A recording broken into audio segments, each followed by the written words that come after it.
at straws. If it walks like a duck and talks like a duck, it's a duck. Judge's gavel slams deceit. Lawyers dance, twist up their feet. Finger points truth in the air. Crime scene chalk, we got there. Witness falls under the glare. Truth lies hidden, but where?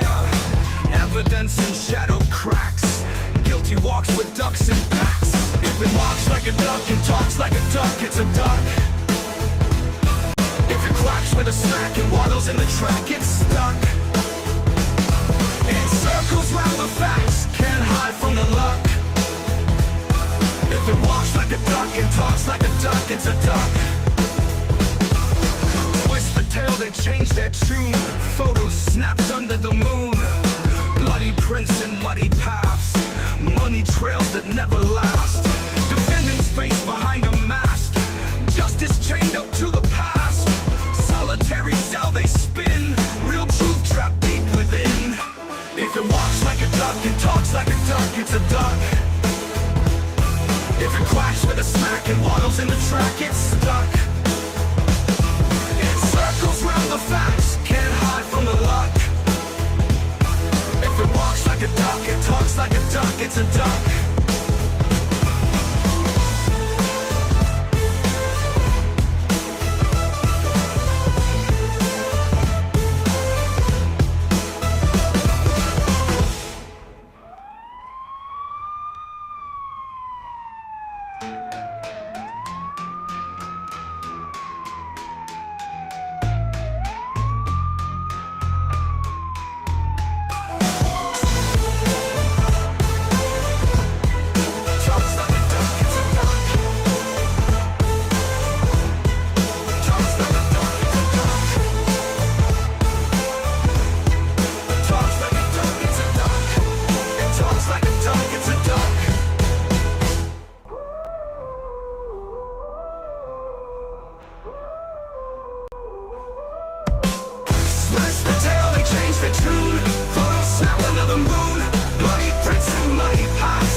Hello everyone,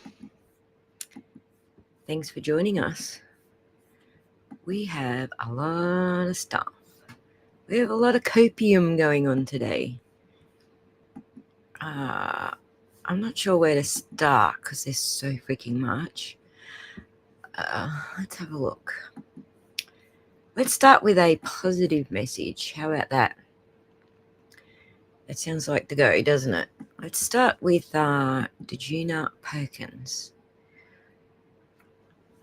So she put out a video. It's a 4-minute video about what she's moving to do and has called for. So let's get behind Suzanne. Let's say hello to our chatters. Hello, Team Read Free. Hello, Life Artist. Thanks for joining us. Alan Jackson's Pregnant Pause. Hello. Lisette. Thank you for joining us. So, hello, Streamlabs. Hello, Stephanie from Geelong. That's what we've got up today. We do have the McAlbert's interview, but if there's anything else you want me to show, just say so, because there's a lot of coop going on. Good morning, Joe. How's it going? So let's switch over to Suzanne and have a listen to what she's doing.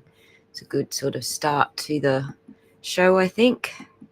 She's running against Michael Morrissey in the 2026 election, I think it is. Good afternoon, everyone. My name is Suzanne Perkins, and I'm running for Norfolk County District Attorney in September of 2026. This morning, I called for the resignation of District Attorney Michael Morrissey, and I want to tell you why. Yesterday, a Norfolk County jury found Karen Reed not guilty for the death of John O'Keefe in a case that captured international attention. A Boston police officer, family member, and friend of so many is dead. Meanwhile, the erosion of trust caused by this disastrous prosecution resulted in a crisis with an impact that extends far beyond the borders of Norfolk County. I want to highlight a few important points. First, no experienced prosecutor would ever have charged Karen Reed with second-degree murder in the absence of stronger evidence about how John O'Keefe died, and in light of compelling evidence that Reed was too intoxicated to form the intent required to convict her of murder. Charging someone without a good faith basis to believe the Commonwealth can meet the high standard of proof beyond a reasonable doubt is simply unethical. I've not spoken to a single current or former prosecutor, not one of my former colleagues, who believed the evidence supported this charge. 2. D.A. Morrissey's publication prior to the trial of a video in which he publicly vouched for the credibility of his police investigators, including now disgraced Trooper Michael Proctor, violated the Massachusetts Rules of Professional Conduct for prosecutors. This is unconscionable behavior for a district attorney. 3. D.A. Morrissey knew or should have known of Trooper Michael Proctor's unethical and biased behavior prior to the first trial, and he failed to take appropriate remedial action to prevent Proctor's conduct from jeopardizing the O'Keefe prosecution and other criminal investigations like the murder of Anna Walsh in Cohasset. 4. The district attorney's $14 million budget after salaries leaves only $2.7 million for all other operational expenses, including rent, utilities, equipment for 144 full-time employees, and direct case expenses.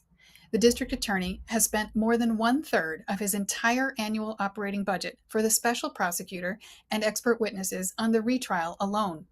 Rather than reassessing the evidence after the first trial and seeking a more pragmatic outcome in line with the evidence that would free up resources for other cases, D.A. Morrissey doubled and tripled down on using every resource possible to prove he was right rather than seeking justice. 5.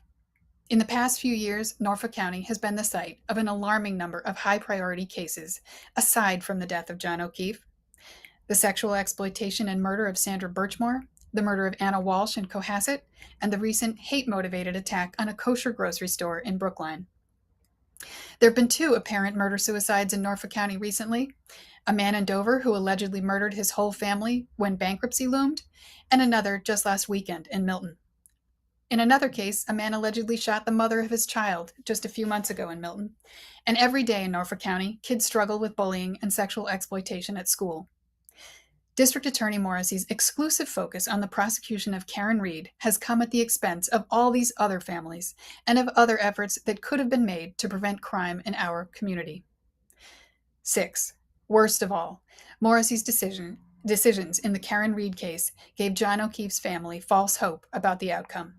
For 3 years, the family of John O'Keefe has patiently hoped and waited for the promised outcome, riding the emotional roller coaster of every new scandal and facing conflict at the courthouse every day for months at a time, only to have their hopes for justice dashed not once, but twice. Beyond the grief from the death itself, this experience in the criminal justice system causes devastating emotional harm. The job of the district attorney is to empower victims of crime, not to make them pawns in the district attorney's quest for validation. District Attorney Morrissey's conduct can only be explained by incompetence or ego. Neither have any place in a district attorney's office. It's time for Morrissey to go. Thank you for listening. I'm Juna Perkins, and I'm running for district attorney. Hey ho, Morrissey's got to go, right? And Bev, they both got to go. Thankfully, Bev's out of the criminal justice system, so that's a plus. One step in the right direction. You're welcome, Miss Scorps. My pleasure. A lot of this is I'm only able to find a lot of this because I have 2 brilliant mods who are always in the background reading through everything and sending me links, and I wake up each day to a whole bunch of new links, so we do have some stuff to cover. Indeed, Amber, give the lady a round of applause, because I think we'll be watching for Morrissey to go down. I think we'll be watching for that one. I don't know about Bev, she's stuck where she is and there's no getting rid of her. So I think rather than crying in our soup over things that we can't change, let's support the things we can change. And this is one thing that particularly the locals can change, and we can also support them. Indeed, Stephanie, she is a brilliant candidate. She has all the law degrees. She has everything that's gonna put Morrissey, like, I think a lot of people had, anybody who was looking at running against Morrissey had little hope prior to the most expensive OUI court battle in history. I think the taxpayer is going to be very cranky with Morrissey after this, especially the outcome, the way the family's feeling, and so on. I think that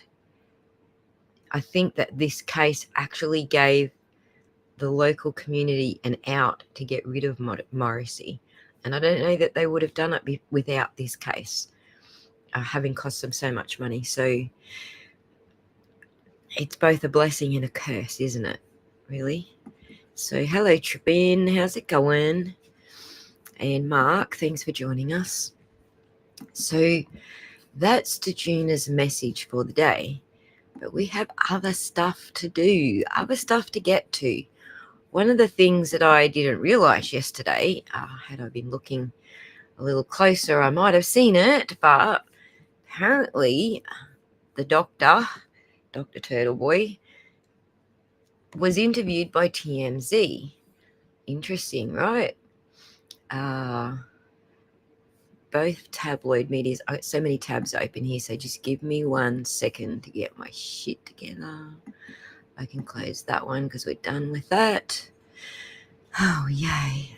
So many. So let's... I also have... So I posted yesterday 11 questions that Jessica Machado had asked juror number... Was it 11? I've forgotten which number it was already.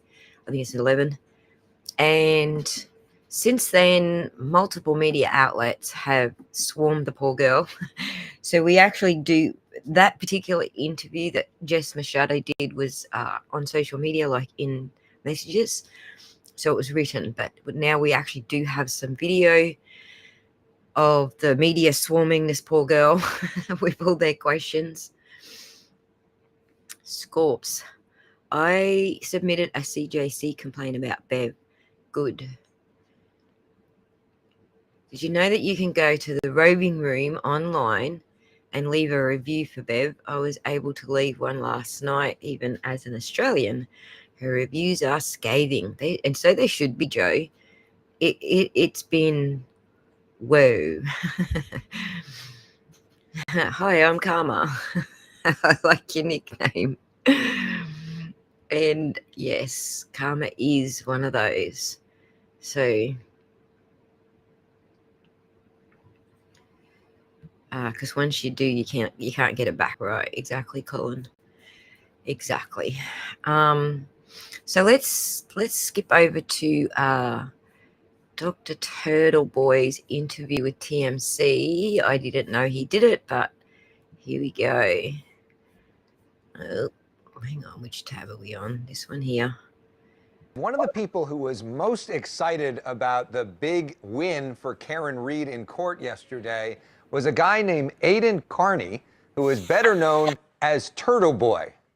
He has become very prolific as one of her biggest champions in all of this. A lot of his work found with the Daily News. He joins us now to talk about it. Aidan, first off, your reaction. It was, I've been dreaming about this day for a long time when you've invested so much of yourself into one particular story and you know it's coming to an end. And I knew this day was going to come eventually. And, you know, a lot swings on it. If you hear the word, if you don't hear the word not before guilty, it's just a horrible, depressing feeling. And I've thought about that too. But I've thought about how good it would feel if I heard the words not guilty, and I heard them 3 times, and it was just overjoyed with emotions and happiness for the Reed family and for her lawyers. There are lots of cases in America. What drew you not only to this case, but to become so passionate and involved in it? Well, it's a local story. So I'm from Worcester, Massachusetts, about an hour west of Boston, and I write a lot about stories involving corruption in New England. I've broken a lot of major stories. I've been doing it for about 11 years. I used to be a high school teacher. I quit my job to do this, and this one, when it first happened in January of 2022, I looked into it at first. I saw a Boston police officer killed. That always gets your attention. But then I saw it was the girlfriend who accidentally did it, and it just seemed like a horrible accident. And so I really didn't have like a take on it. It honestly seemed like an open and shut case. They claimed there was ring camera video of it. I mean, what was I even going to say about that?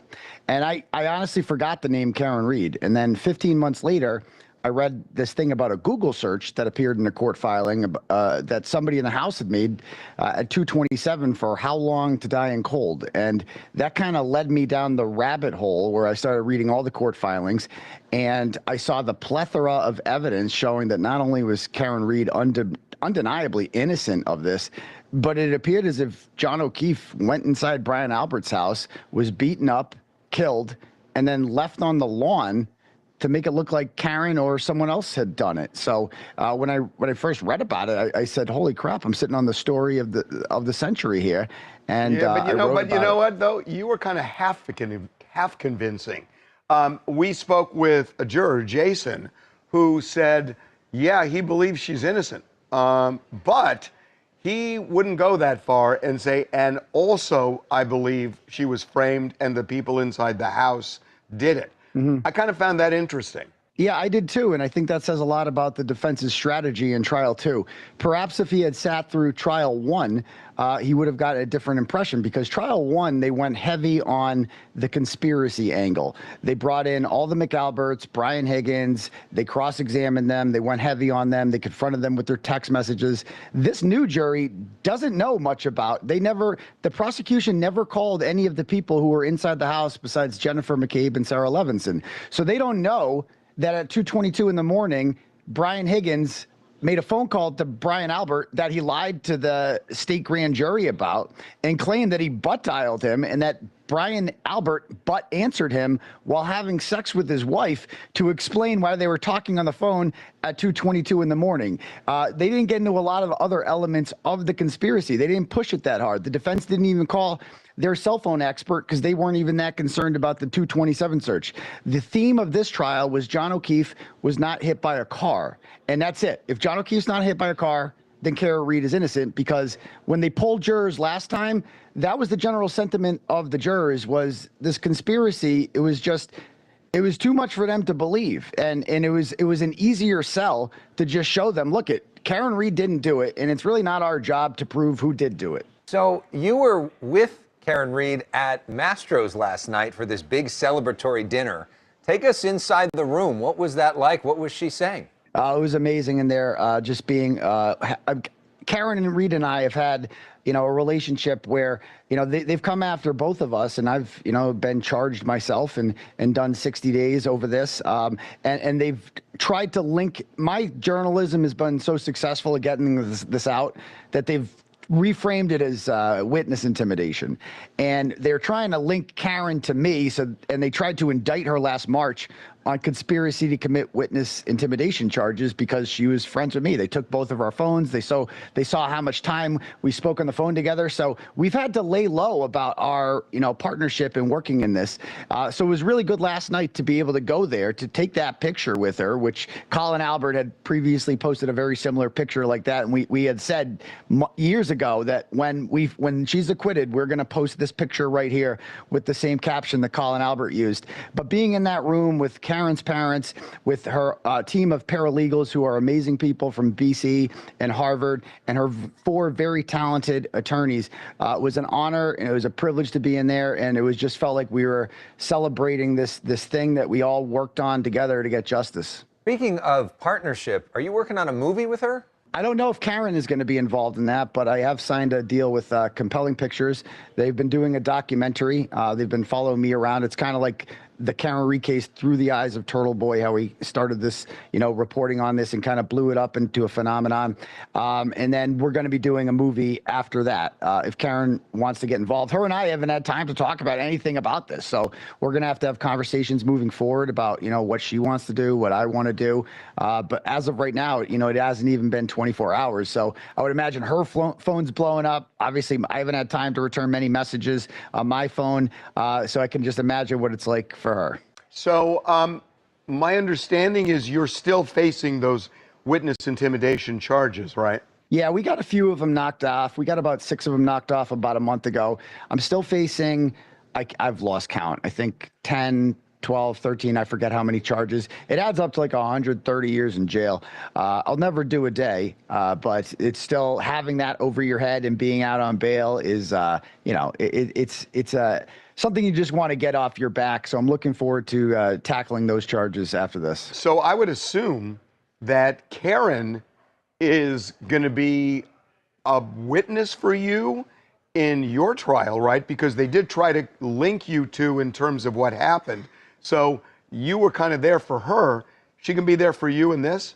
Yeah, I mean, I would hope so. I think that one of the things that the prosecution is going to try to do is suggest that she's kind of like the puppet master behind all this, that I'm some unwitting fool who did all this witness intimidation for her to scare all the witnesses into her case into lying. That's not what I was doing. If you look at any of the tapes, everything I did on YouTube. I publicly put out there because there was nothing wrong with it. One of the things I've been indicted for is I went to a lacrosse game, a high school lacrosse game, because I knew Jennifer McCabe would be there, and I wanted to ask her a question. And I went up to her in the bleachers and I said, "Why did you Google how long to die in cold at 2:27 a.m.?"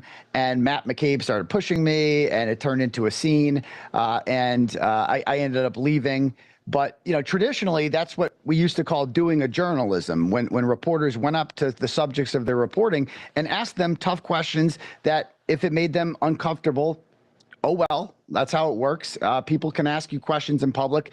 But in Massachusetts, they've weaponized this statute so that people like me are not allowed to go up to the Jennifer McCabe's of the world or the Brian Alberts of the world and ask them questions that make them feel uncomfortable because it's causing them what they call emotional harm. They actually testified in front of the grand jury that they felt sad as a result of what I did. So, and in Massachusetts, that's apparently a crime when the person is a witness. You can't make them sad. Okay, Aiden. Well, listen, this was a momentous day, obviously, yesterday. And So there you go. I didn't know he's had so many charges dropped. He said 6. I knew there was 3, but I don't know what the other 3 are. One of them's probably Gitani, and I think the protesting might be another one. But when shit settles down, we might be able to get him up to come and talk about what's left, because I think we need to continue what we're doing to support Turtle Boy in his little mission to get freed of those charges. 160 or 50 years of jail. It's fucking crazy for journalism. Absolutely fucking crazy. Like here in Australia, we do have gag laws. If the judge rules that journalists are not allowed to report on a case, and they do, they will get contempt of court. And contempt of court can be, well, we've got one guy, his name's Darren Hinch. He's a TV presenter. He used to have his own show on TV. He's been to jail, I think, 4 times, maybe 4 or 5 times now, for contempt of court, because he believes in reporting, well, the type of cases that he wants to report on, he supports, and he even ran for local council as well, on the same docket. Basically, he wants what you guys have got, and that is for sex offenders, basically, to have a registry here in Australia. So when people move into an area, they know where they are. The cops can easily track them. He's been a loud proponent for that. And so the cases that he went ahead and reported on and ended up in jail for were those types of cases where they're protecting the offender. And he doesn't want to protect him. He's just going to go out there and, well, no one will give him a platform anymore. He's been kicked off the air. He's no longer on free-to-air TV and so on. But 150 years is way harsher than what we dish out here in Australia. Karen Cole is in the house. How's it going, Karen? So yeah, I think that it's very rich what he's facing as far as the harshness of the penalties. Is bloody ridiculous. Those laws, I know that lawmakers in Massachusetts have set up and taken notice. I was talking about one, I think it was maybe the end of last trial. I can't even remember his name now, but he's definitely a state lawmaker. He's taken notice of what's going on here, and he's going to be moving to tighten the definition of the laws. So hurting people's feelings should be tightened up. It's kind of like we had an anti-protest law that they tried to pass through Parliament, and it got shot down because it was like part of the description in it, or part of the law was if you carried a thing. So for those who are protesting, it's usually a sign or wearing a t-shirt or a hat with something written on it or whatever. That they just like wrapped it all up with a thing. If you've got a thing, then you can be fined under this law. So it got shot down because it was just way too loose in its definition. And I think that that's what's going to happen with the current state of Joey Kane is in the house. Scotty is also in the house. American Dreamer, how's it going? Erin H, thanks for joining us. Boda Bob in the house. One Giant Lie, thanks for joining us. So yeah, I really think protesting in the UK has strict laws too, right? So, and you guys seem to get things through Parliament a lot easier than we do. Like, I'm glad that a lot of these things got shut down in Australia. I did do a video on before you go out and protest, because we had some Australians who wanted to go out and protest for Karen Reid. And I understood the spreading the word and getting with it, and I was totally in support of them. But I was like, but before you do, just make sure you understand how the law actually works on this shit. Scotty coming in with the law, Massachusetts law, subsection 13A and 13B, picketing a courthouse and witness intimidation are poorly written and have now been weaponized by corrupt government and trial court. A huge problem now, right? So your lawmakers have noticed, and I love that for you. I think that's great. I don't mean that. I don't mean that in a mean way. It was 31 degrees today. Feels like Australia. Well, today is right now it is 11 degrees in Australia. So, well, where I am anyway, probably not in all parts of Australia. That's Celsius. So it used to be America, exactly. Joey Kane with the gifted memberships. Thank you, Joey. So welcome to the boonie ass level, which is my Australian way of saying bonus level. Sin. And Joey Kane again. Welcome to the bony ass level. American Dreamer. So what do we got next? Okay, so Aiden, in his show yesterday, I was watching his show yesterday, and he brought up these two photos. Now, I don't know how he got these photos. I don't know the story behind the photos. In fact, he knows little about the story behind the photos. He just knows that he got them. But these are two photos of the garage, inside the garage at 34 Fairview. So what you're looking at here is the studs. So that's I forget the names of these things, and I should remember them because I'm supposed to be building a freaking house right now. But these are the wall studs, so they don't have no wall lining in their garage, obviously. So those are your base plates, and then there's just all this paint. It looks like they may have been trying to cover something up. There's all this paint splashed everywhere. But this is a rough edge. A rough edge, which is basically what was described by the ME, the defense's ME, the one that we all love. I can't think of a name now. Lopalata. That's what she was testifying to. There was an edge like this or this. And I'm pretty sure that's AJ because I recognize the bracelet. Pretty sure that's AJ looking at what this is. And then here's another shot of it. And now he's pointing towards, okay, another rough edge, another cornered edge with a rough surface, which I forget how the Emmy described it, but there's also this one down here, which could probably cause similar damage. But so I feel like there might be some more news that's going to come out about this, but they might be holding it off because there's still the civil case to go yet, which is, preponderance of the evidence. So hopefully that won't come out until we start getting the discovery in the civil case. The defense can go hard now because they're not going to have as many restrictions on what they can and can't put in on for discovery and as evidence in the civil case. So something else that came up was about Betero. Aiden told us while he was looking at these photos that, well, I'll let him tell you. So let's just hit the play button. It's just 1 minute. So Betero, when he was working with the team for a few weeks there, like in anticipation of, being part of the team. And he was going to do the Kerry Roberts cross-examination. Like he wanted a piece of Kerry Roberts. And I think Alan ended up doing it. He did fine.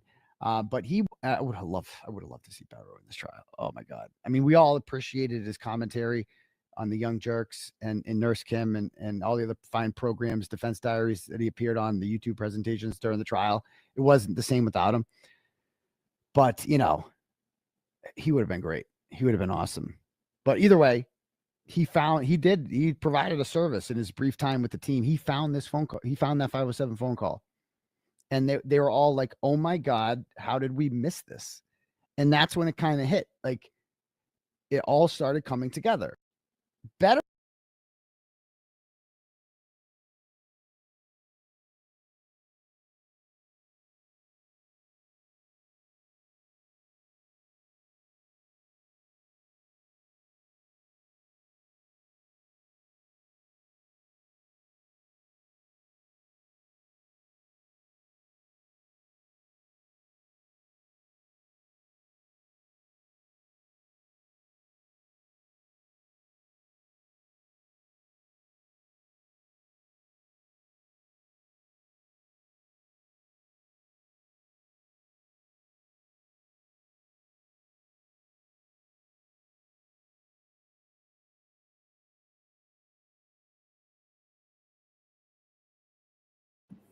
oh my God, thank you, Bob.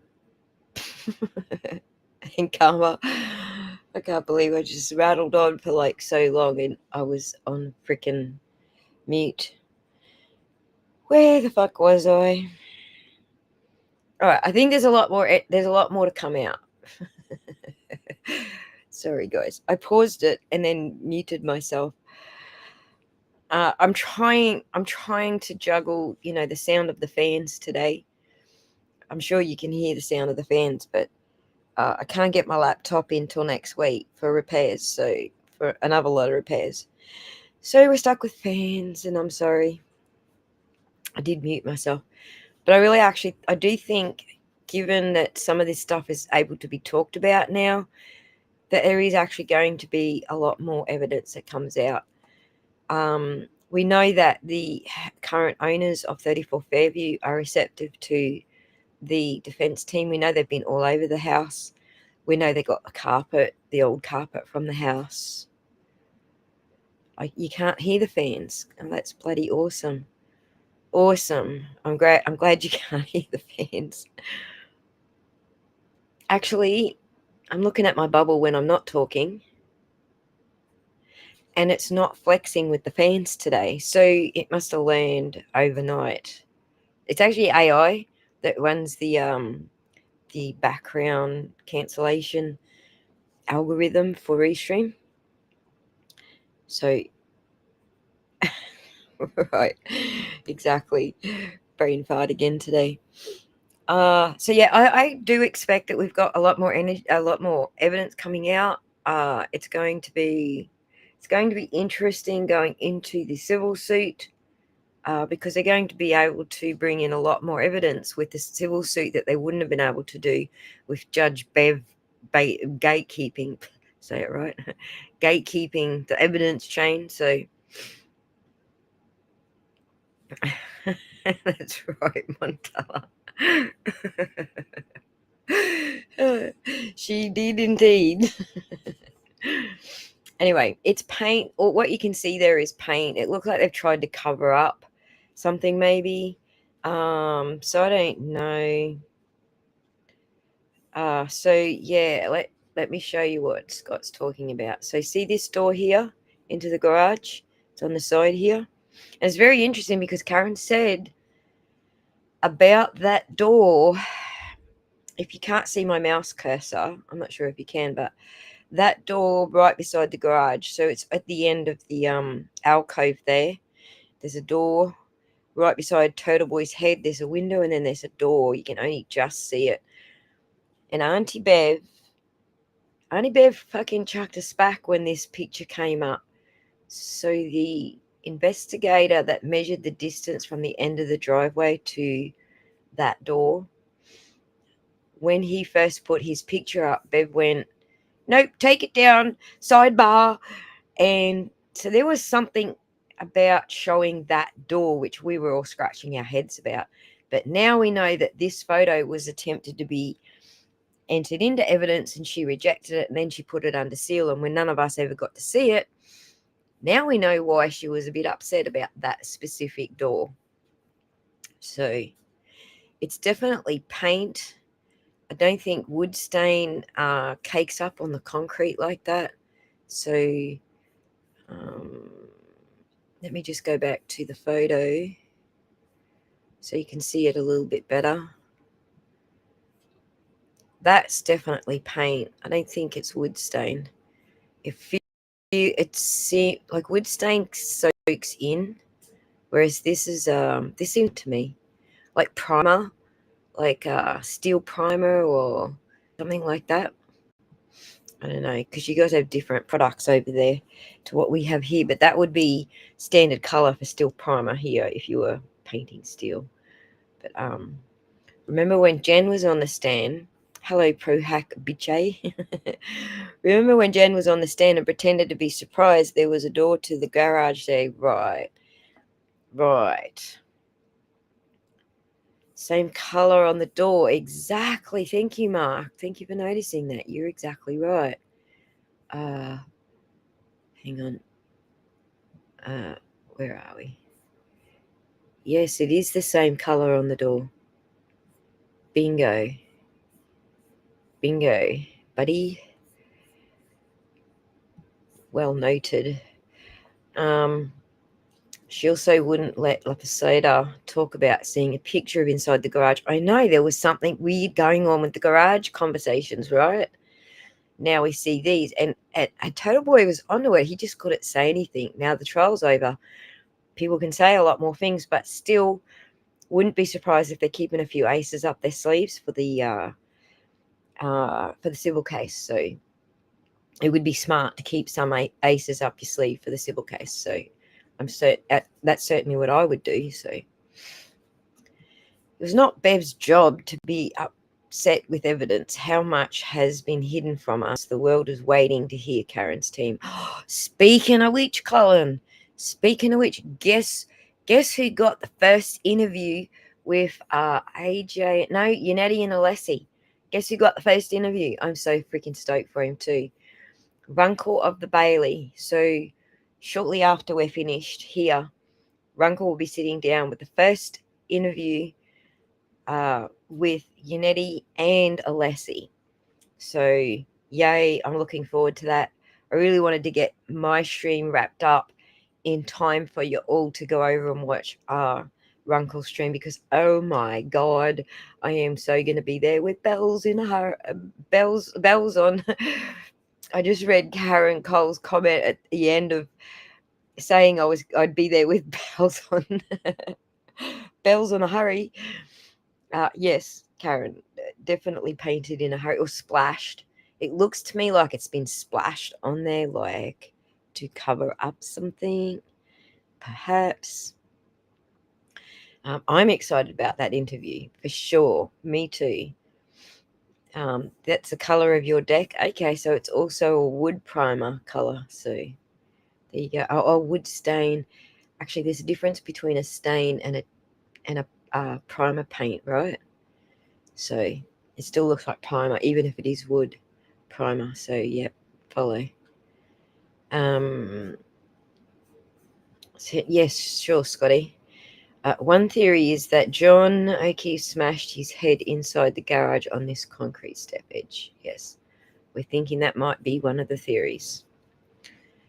You don't know how hard it was to send you that link yesterday, Scotty, because I am blocked out of my Facebook account.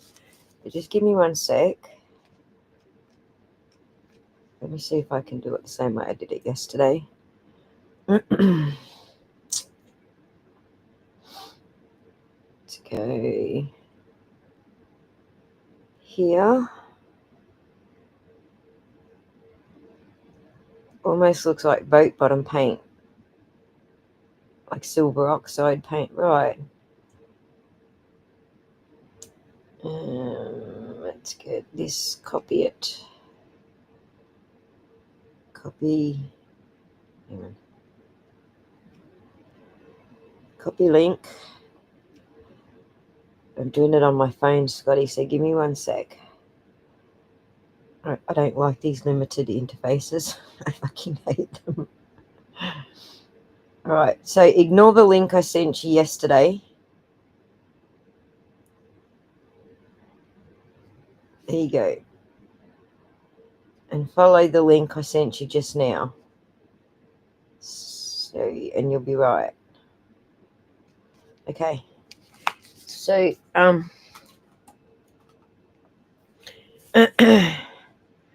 it is crap. It's a crap concrete job, right? Look at the big crack through the middle there. All right. Why wouldn't the FBI have tested? Well, we can't say that they didn't, Karen. It's a 3,000-page TUI document that they handed over because they were trying to convince DA Morrissey not to go ahead with this prosecution. But he went ahead with it. We still don't know a lot of what's in that 3,000-page document. We know what the defense chose to use between trial 1.0 and trial 2.0. That's a very small portion of those 3,000 plus pages. So Kylie says, I've seen other cases where people use paint to cover bloodstains. That's 100% what that looks like to me. And it's what we're all thinking. It's exactly what we're all thinking. What time is Runkle's interview? All right, let me put it in the stream for you, Billy. Give me one sec and I shall find it. Runkle of the Bailey. And we shall go to the channel. Live stream. Upcoming. Bob Alessi and David Giannetti. Copy the link. Paste it over here. Hello, Nefarious Leprechaun.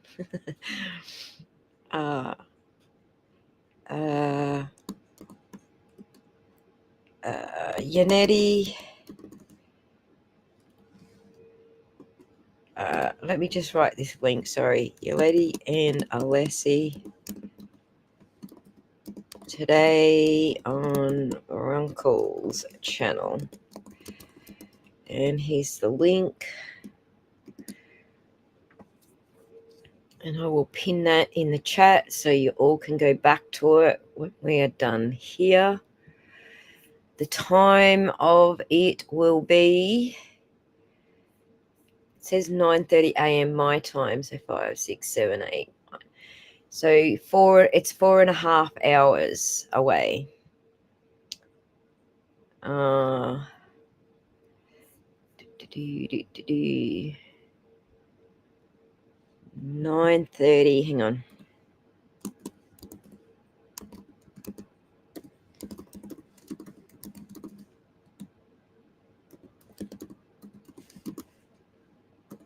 I'll tell you what that is in Boston time. 7:30 tonight. All right. 7:30 Boston time. Currently, it is 3 p.m. in Boston. So there you go. All got your timings right. Well, it's 4.5 hours away. Okay. Kylie says, I hear Bob and Ian have a professional personal connection. I forget how. Bob and Ian. Not sure. It would explain why he's got the first interview, right? It would explain a lot, indeed. So yeah, that was very interesting. I feel like there's a whole lot more. That ledge looks like it would cause a skull laceration and a skull fracture. Exactly, Lonsolo. For those who don't know, he's our firefight EMT in the house. Feel free to, I know you're probably working because it's Friday there, but feel free to give us a hoy and I'll send you a link to come up and have a yak about this particular bit of evidence again. 1930 in Boston. Yes. So 7:30 EST. There you go. Thank you, everyone. Where are we? So let's move on from there. We do have Scott McGinnis is probably going to come up and have a yak about beats on the ground stuff. Let me just move on to what we have and haven't listened to and gone through. All right, so speaking of Betero, finding those texts, we got some cope. We got some serious cope happening in the AFKR realm, the anti-free Karen Reid. Cops know how to cover up blood. I would imagine most cops do know how or have seen multitudes of ways of covering up blood. Speaking of which, I have a very interesting story to tell you after we'd been through the copium articles here, because yesterday I was looking at Commissioner Cox's history. Who is he? Why was he brought up in Trial 2.0? What's the freaking story? I find a book written about what happened to him. And someone in the chat yesterday said he was beaten up by Brian Albert. I don't think it was Brian Albert. I got the names now. I got the book that was written about it. I got the cover-up story that happened. I got the whole roo-roo. But he was on the gang squad that Brian Albert was on during that time. So it is related to Brian Albert, but it's not Brian Albert who actually assaulted him. So that's exactly why I'll allow it. Everyone got their times right. And remember to adjust for Commonwealth. It's just an illusion. Right. Everybody needs to time shift backwards for the Commonwealth. So many rumors were out there regarding what the feds had investigated. Rumors that the FBI was in the house during the new owner's renovations, but who knows? These photos are from Karen Reid's private eye. Right. We don't know what the feds... We do know the feds were in that house. We do know they went in the house. I don't know how we know, but I think it came from something that was said in court about the TUI documents. But anyway, I'll try and chase that up, Scotty.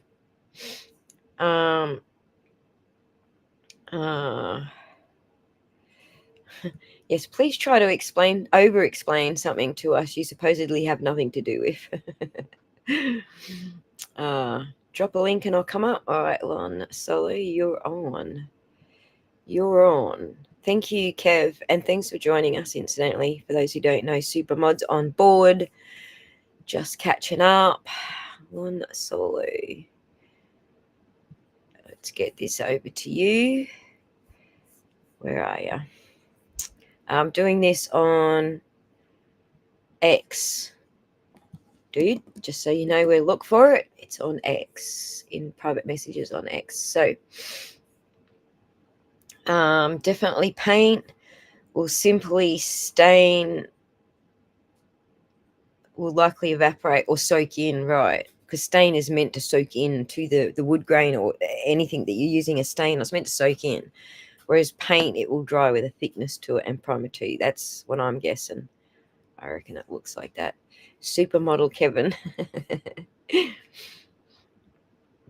So we got 2 links out there now. One for Scotty and one for our firefighter EMT guy. We can bring this back up, these photos back up for Juan Solo to give us his guesstimation of what we're looking at. So this is Bettero. He's saying, breaking news, sources close to the Marshal of the Supreme Court of the Island of Misfit Toys are reporting that the Marshal will be issuing arrest warrants for any and all jurors who voted to acquit, and then after the fact spoke publicly and, being curious about the case, started following people on Twitter who disagree with the Marshal. I actually don't know who this person is, but I think it's talking about this person. So Paula, juror number 11, that was the one who spoke. We're going to play some of her stuff shortly, that spoke with Jessica Machado, which I posted in the community post yesterday. She's been copping a bit of shit from this side, from the other side. They're calling her a fraud. They're saying, obviously she's a fraud because she deleted her ex account. Ron Solo is in the house. How's it going, buddy? Hey, yeah, it's going great. Cool. How's work going? Going great. Well, I'm off work today, so today's great. We got you today. I've been busy though. That's awesome. So let's go back to these photos. Here we go. Tell me what you see. Tell me why you think this is definitely a contender. From a okay, so go on. Yeah, so I'm looking at that and I'm like, all right, so there's two ledges there. Either one of those ledges would be a horizontal sharp edge surface, hard, that anyone falling backwards, if you were to hit your head in a rear fall on either that wooden ledge or that concrete ledge, either one of those is going to, and the concrete ledge is going to leave those, the ones that La Posada talked about, the injuries that she talked about, the granular scratches up or like down, like linear scratches going to the horizontal laceration. Yes. And so either of those ledges would cause that sideways, that horizontal laceration with the fracture. And those fractures, they go out like those fractures in his skull go out from the occipital bone down to the base of the skull. What they call the foramen magnum, which is that's where the spinal column and everything connects, and where the all the important things run right down through the center of that hole in the base of the skull. That's the foramen magnum that runs into the spinal column. So so this fracture went out like almost like a Y pattern down into that area.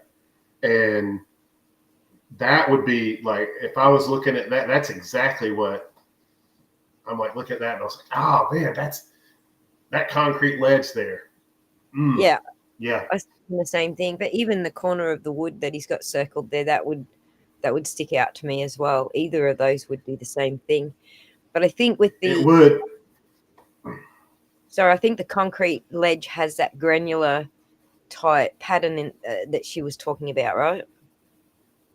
Yeah, that's exactly what why I think the concrete ledge would be more so your area where you would look for like where your target area would be, because those granular scratch patterns come up.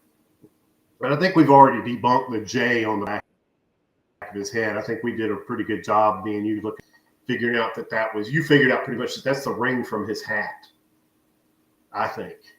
Right, the buckle on the back yeah, of the that hat. little J is a half of an oval, is what it is.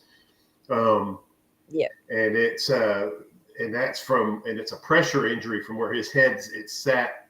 It's like same thing as if you like if you're sitting in a metal screen chair, like sitting out in the sun, and you get up and all of a sudden you got a pattern on your back or on your butt, like it's the same thing. It's like a pressure indentation. That's on his skull. That's a pressure indentation from his hat, where his head was leaned against his hat for a period of time. I have to give credit where it's due. It was actually Michelle who pointed out the hat buckles on my end. And I didn't take any notice of it. I don't know why. I must have been asleep when she was having that conversation with Kev. But yeah, eventually we worked out it was actually Michelle who came up with the hat buckle first. So that's just on my end. I'm sure other people had already targeted in on that hat on X long before we did. But I think it fits. It absolutely fits with proof that he died with his hat on. Well, not only that, if he died specifically in that area, and I guess that's their who's in the picture there? Is that? I think it's AJ. It's AJ. Okay. AJ's just not a short guy, so AJ's feet are probably about like size 10 and a half, maybe. I don't know. I'm using it to give me a size area. So from in front of where AJ's hand is, if you see where his bracelet or watch is on his hand, I think it's a bracelet. Yeah. If you go straight across that line, across that concrete to the far edge of the photo, you see the dark staining on the floor that comes out and makes a big semicircle from the base of the floor. Yeah, starting there. Mm-hmm. This whole area makes a big stained semicircle, and it even goes into the crack over there. Well, concrete is semi-porous. Yep. So anything that goes onto it soaks into it really quickly. So if someone were to fall and hit their head, and they sat there and they were left there, laying in a pool of blood, say 1.5 liters of blood on the floor, it would form out from that semicircle from the wall there. You wouldn't have a whole lot on the actual surface that he struck. You'd have some DNA material or contact DNA, maybe some skin cells and stuff, but you wouldn't have a lot on that. What you would have is you'd have the blood and everything in that floor area. And then if he was left to sit there with his head so slightly leaning on that buckle would leave that indentation in his head. Yeah. This and then it would stay there. It would stay there post-mortem, because then, post-mortem. Yeah.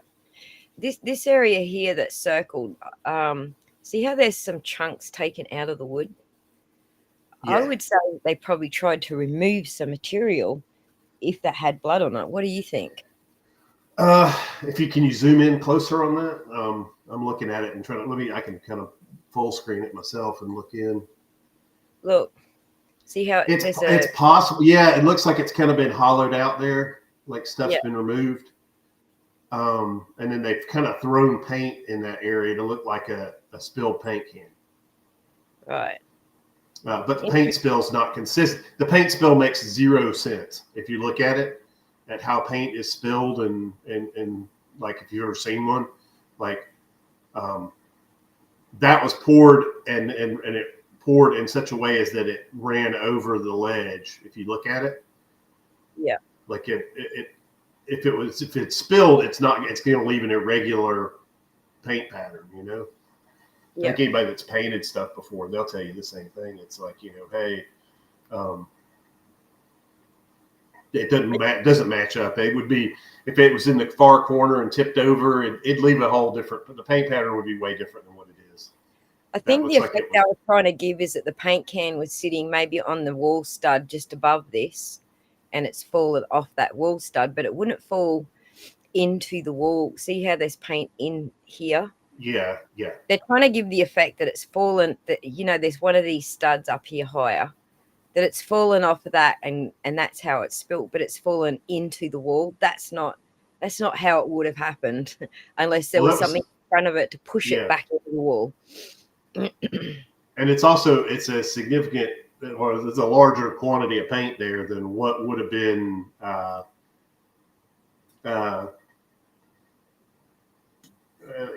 Kevin says it also looks like it's been wiped down, and it does look that way, like sanded or wiped down. Maybe that wood board, maybe that area's been hit with maybe that's not like a chip out, maybe it's a sanding area. It's pretty deep. It's like half an inch deep. Yeah, like maybe like a belt sander went in there and maybe they were trying to. Good point. Belt sander would do something really deep like that. Yeah. But also I notice here, like, we've got our red stain, but this looks like a different color here, and this is definitely a different color here. There's also, but here's the thing: if there is any blood in that concrete, can the FBI take a chip out and like test it for blood? Yes. So blood will seep into things and objects, and so I have had, so my uniform, we did this as just kind of a goofing around one time. Bunch of guys like goofing off. We had run a call where we'd all been, we're all wearing these dark blue uniforms, but we sprayed ourselves down with luminol to see if we got flecks or splatter on us. And it was amazing how much had just kind of like gotten into our clothes. But a lot of it we realized was like stuff that had been there, like that was already like washed out. And it still shows up, like even after a couple of washes, you still get things that show up, biological stuff that shows up. So, in your clothes or in your, very highly possible that there's more going on here than we know. Yeah, so they definitely could chip out a segment of that concrete and that wall. Plus, you could separate wall studs if there was bleeding that occurred or splatter that occurred. It'd be in between the wall studs. It would have seeped down in the corners there. If it was, or underneath the base plate that sits on top of the concrete ledge. And then it would have also, blood would have soaked into the concrete itself. And even if they dumped Clorox and everything on it to try and get rid of it after the fact, it still seeps down into that. Like I said, concrete's porous. It's semi-porous. So some of it's going to seep down in there. They already spent a fortune replacing the basement floor in the basement, and you have to wonder what that was about. If this is where it happened, why did they replace the basement concrete? Or did they just run out of money and couldn't replace both lots of concrete? What's the story? Well, that's for them to kind of dig into. I think the FBI and the investigating agencies, they would dig into that. And there's no way to get rid of there's no way to get rid of all this evidence. These people talk about this stuff all the time about that they're going, you could do this, you could do this, you could do this to get rid of evidence, but you can't ever get rid of all of this evidence, like your DNA and other markings and little things. Even the stuff that people do to cover up the evidence creates more evidence. Right. Well, just like what we're looking at here, this paint, there's evidence tried to cover something up. So yeah. So it's the thing of like people that try to burn bodies to get rid of them. That doesn't work because bones don't incinerate except at extremely high temperature. So whoever's MVAC. the case. This is interesting. Karen Cole saying MVAC found DNA on a rock over 25 years old.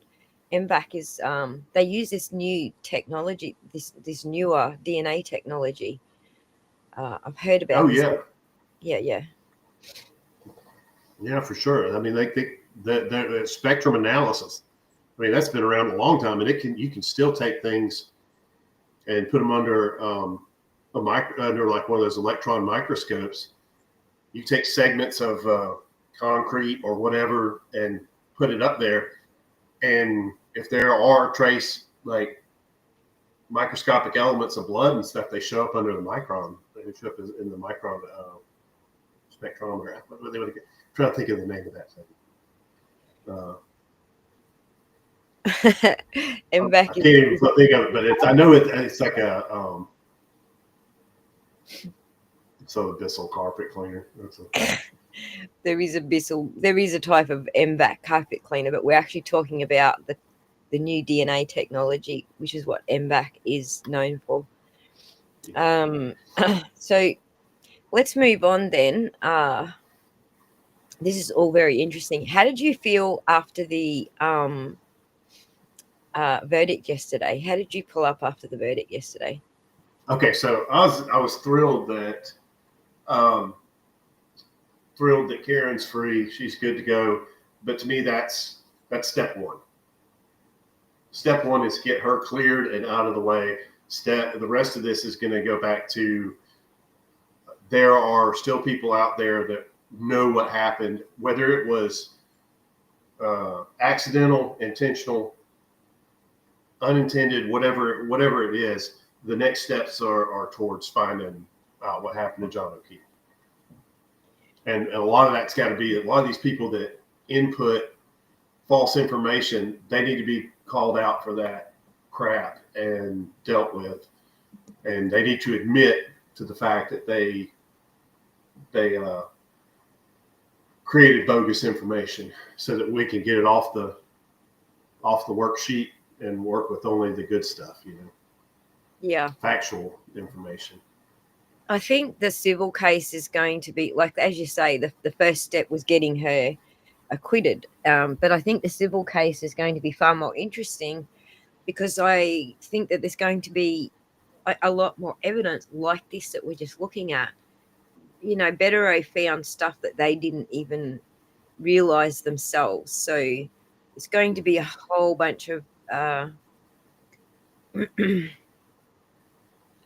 Well, there's all the FBI. There's all the FBI's information that did not make it into the trial. There's so much that we didn't see. Right. There's so much more. There's all of that. Plus, there's also their own investigators' information. We know there's carpet. We know they've been in the house. We know there was something about the bulkhead door and the door handle. There was a bunch of stuff that Bev just wasn't letting them talk about. Yeah, and whether it was, and like I said, whether his death was something that occurred in the house, near the house, whatever it was, we know he wasn't clobbered by Alexis. That much is known fact. He's not hit by a car. So Right. that's out and gone. Let's get rid of that. Let's stop harping on that. Let's stop with the she hit him, and I heard it, but I was in the back of the ambulance, with a Lucas machine and O2 tanks running and ventilation going, and I heard I hit him from in the back of the ambulance. So you sell that down the road to someone who'll believe it. Yeah. No, I agree with you entirely. Did you happen to see the McAlberts having a cry to ABC? I've got that wrapped up. I didn't watch it, but I saw that it was out there, and I saw like bits of it. I can't watch Brian Albert. He makes me ill to my stomach. He makes us all ill, but thankfully it's only a short segment. But I do have it racked up next because, they're having a cry. Oh, we're the victims. We're all still the victims. We're the victims, not John O'Keefe, not the O'Keefe family. All of us, we're the victims. Yeah. I heard he said something about not being a witness, thinking long and hard about being a witness in the next case, which he says I think he believes in his mind he is a clever individual. Oh, for sure. And I think he honestly believes he's clever. There's not a sense of modesty there. And that he honestly thinks that he can say these kind of overt, like directed sort of threats for down the road and just walk away from it like it ain't nothing. Like, oh, I didn't mean it that way. Yeah. I didn't mean to threaten the possible witnesses in the next case that comes up against us. Exactly. All right. Yeah. So I have I think the reason the McAlberts are doing the rounds on TV is they are panicking and know full well the spotlight is very much on them. You could be right, Kev. You could be right. We'll get more into this DNA stuff. Karen has sent me a link for that to follow up with, but I just want to play this interview since we're on the topic now of who actually did do it. Mm-hmm. Now that we're allowed to say these things without being witness intimidators. So yeah, I will just play this. I think it's a 7-minute interview. So let's get that back to the start. Turn the volume on. The criminal justice system has let us down at every turn. And yesterday was the final letdown. And that's why we're here, because there's nobody left to stand up for us. Think real long and hard before you're a witness in a case, because no one protects you. And it's very, very sad. Sorry, muted. What's so fucking sad, Nicole, that reporters are allowed to come up and ask you questions? Is that what's sad? Is that what you're crying for? Because nobody did anything 2 years. They protested out in the street near your house and asked you questions. Stop carrying on like a fucking child. Sorry, got anything to say about that first sentence, Lon? they're just the fact that they perpetual fucking victims. Yeah, and there's a lot. It's just I would have said, if you'd asked me 3 years ago, do you think Georgia's legal system is more backwards than Massachusetts? I probably would have said yes, because I live here. I would have said, yeah, we've got some stuff we got to figure out. Now you ask me, I'm like, no, we're miles ahead of Massachusetts. Right. Miles. Yeah. We can. We Georgia can see Massachusetts in its rearview mirror. That's where we're.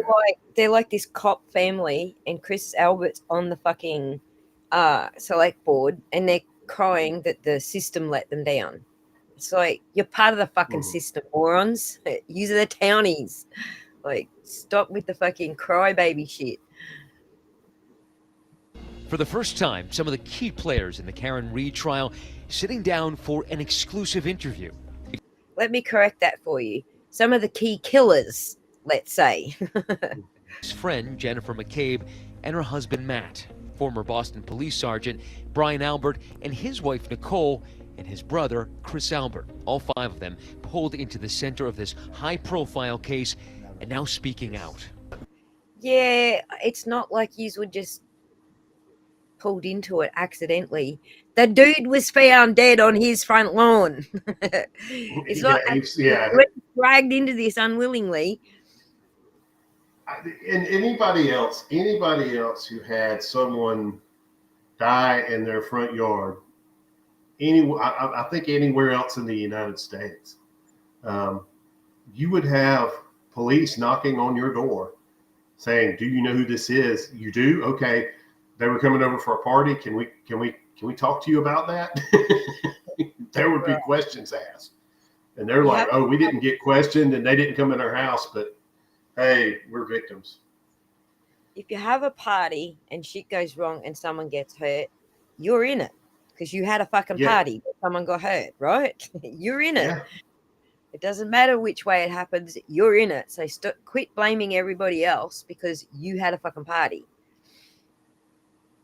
And I think the reason we all stayed quiet is because we were just witnesses. This is a thing that we had nothing to do with. We did the civic duty, came and told the truth, and that's it.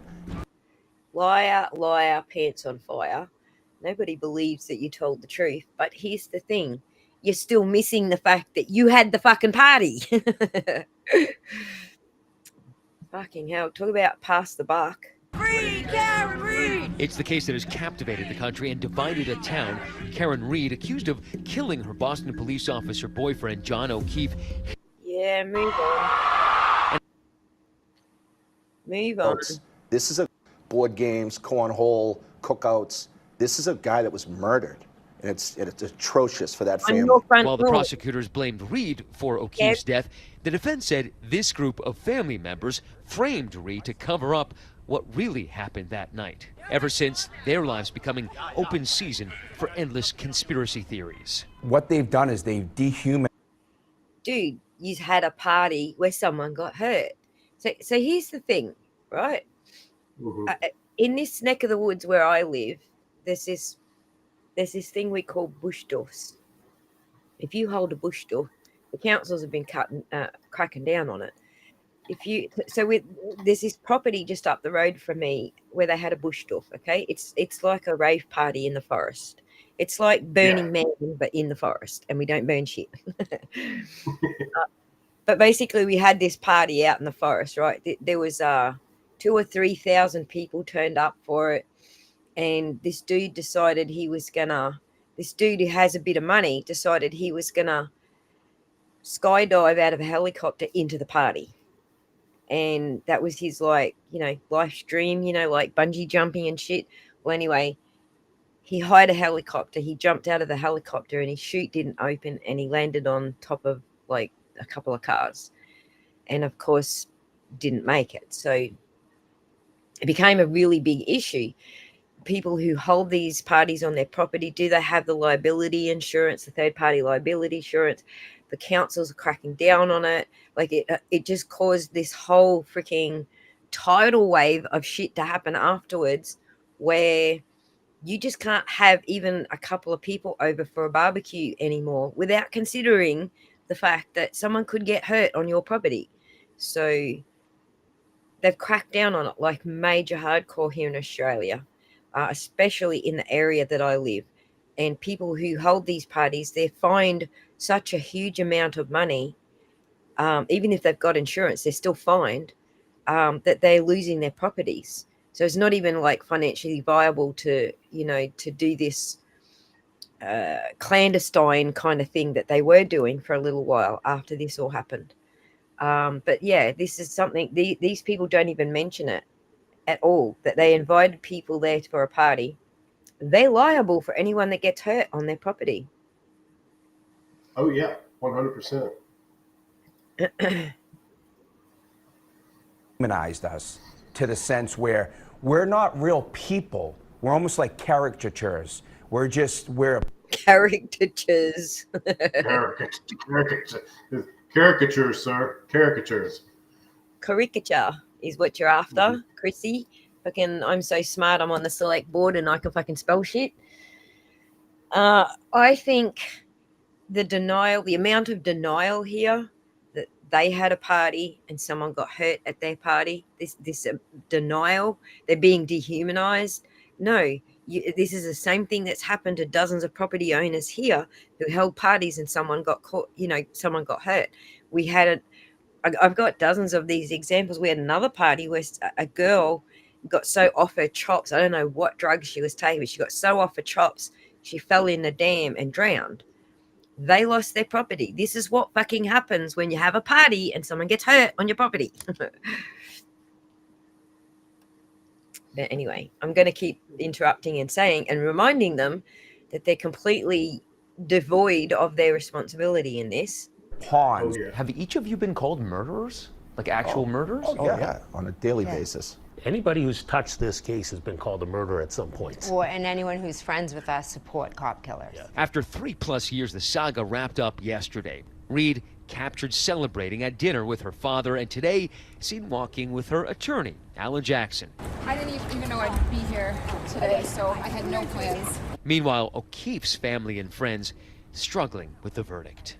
I'm just sad for John's family and what happened yesterday, and I feel like they didn't get justice for him, and our lives just changed forever. Why? Listen, cleaning lady, we know what you did.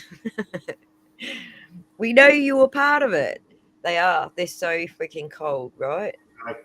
Yeah, I sure wish. I wish the reporter had just looked at him and said, "Well, let's talk about the fact that you guys have been proven to have lied on the stand. Like you've lied in these, in 3 different cases, and you've lied in all 3. So, right. We talk about that. Why would you cover up and why would you lie? Right. They refusing to face reality. Exactly. Like you have a certain amount of responsibility because you held a party where someone got hurt. So it's just so much freaking deflection. I speak out now after the verdict. We took what we thought was the high road. Right. Let the court do its job. After a night of hanging out at a local bar in a brutal... What's the low road, Maddie? Can anybody imagine what in their heads is the fucking low road? Like, they're all over social media. They've all got fucking 10 accounts each. All the friends have got 10 accounts each. They're all out there abusing everybody, which we're going to get into the amount of abuse they're leveling at the jurors right now. What's the fucking low road, Maddie? Nothing nefarious. Exactly, Kev. Nothing nefarious. Well, I say it the Australian way, which is nefarious, but it's so funny because everyone made fun of Jen McCabe for saying it the Australian way. Brutal 2022 blizzard, Brian and his wife Nicole hosted a late-night gathering at their home. An invitation had been extended to Reed and O'Keefe, but Brian Albert says neither of them ever entered his home that night. O'Keefe was found lying unconscious in the snow of Albert's front lawn. He was pronounced dead at the hospital hours later. The defense is... Yep. Never. No. Hang on, what was the question? ...of law enforcement. Did John ever come in the house? Never. No. You never saw John O'Keefe in the house, right? Never. Never. Never. Right? Like he's asking the hard fucking questions, man. I know that... You notice that all of them in unison across the line, never, no, never, no. Right. See, this is something that the language, the people who study body language and language analysis and analysts would say is that using the word never is overqualification. The answer is no. It's not never, because that's overqualification. So when you have over-explanation, overqualification, you've got people covering up something. But if you just get the straight out answer, no, then they're probably telling the truth. I don't know that I believe in body language experts and language analysts. I don't know if I believe in that shit. I feel like humans have so much diversity in individuality that some of that shit seems like junk science to me. But one thing that they do say, which I can get on board with, is that humans all come from the same species. We're all humans. We all have reactions to things. How we have those individual reactions might be different between us, and that's where you need to study the baseline of the person. But what we see here, as Lon's just pointed out, is complete unison. Like they've practiced this. They know this is a rehearsed answer. Yeah, there wasn't one of them that said, I don't recall him going in, and somebody else on the other side said, absolutely not. And then no, and right. There wasn't a mix of answers, which is normally what you would get in any group. I mean, we've got everybody in chat. We can ask one question of everybody in chat. Everybody's going to give a different answer. Yeah. Everybody's going to have a different response, and some people are going to go with a funny response. Some people are going to go with a serious response. Some people are going to go with, according to their personality, but you're not going to get an in unison sort of thing. Cornpote makes a very good point here, because Chris sitting there going, no, never. He wasn't at the house, according to him. His original police report says that he and his wife did go to the house. but then he testified that they didn't go to the house. So which is it? We don't know which one's the lie. One of them's a lie. But him sitting there shaking his head, no, he should be just like looking at the others to answer, because they were at the house. They admitted they were at the house. Yeah.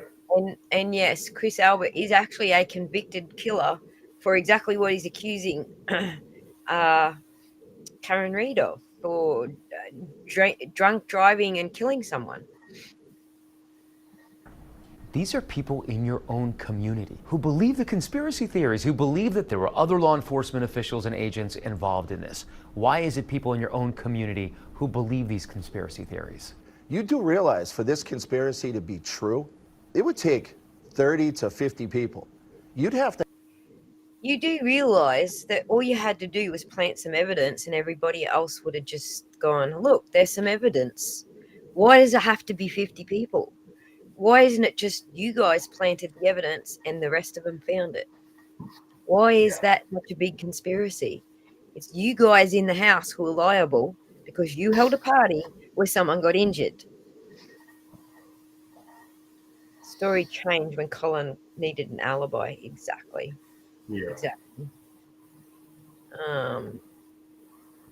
Man, this is so frustrating. Stop calling it a conspiracy, dickhead. See this dude here? He's done both of these fucking interviews and he still can't get the fucking story right. To have multiple cops on 2 different police departments, No. multiple civilians, the medical examiner, for them to firemen, EMTs, you name it. That's how preposterous and silly this is. And great question. Listen, you scared the fucking jury. The jury didn't even know that you were a violent asshole.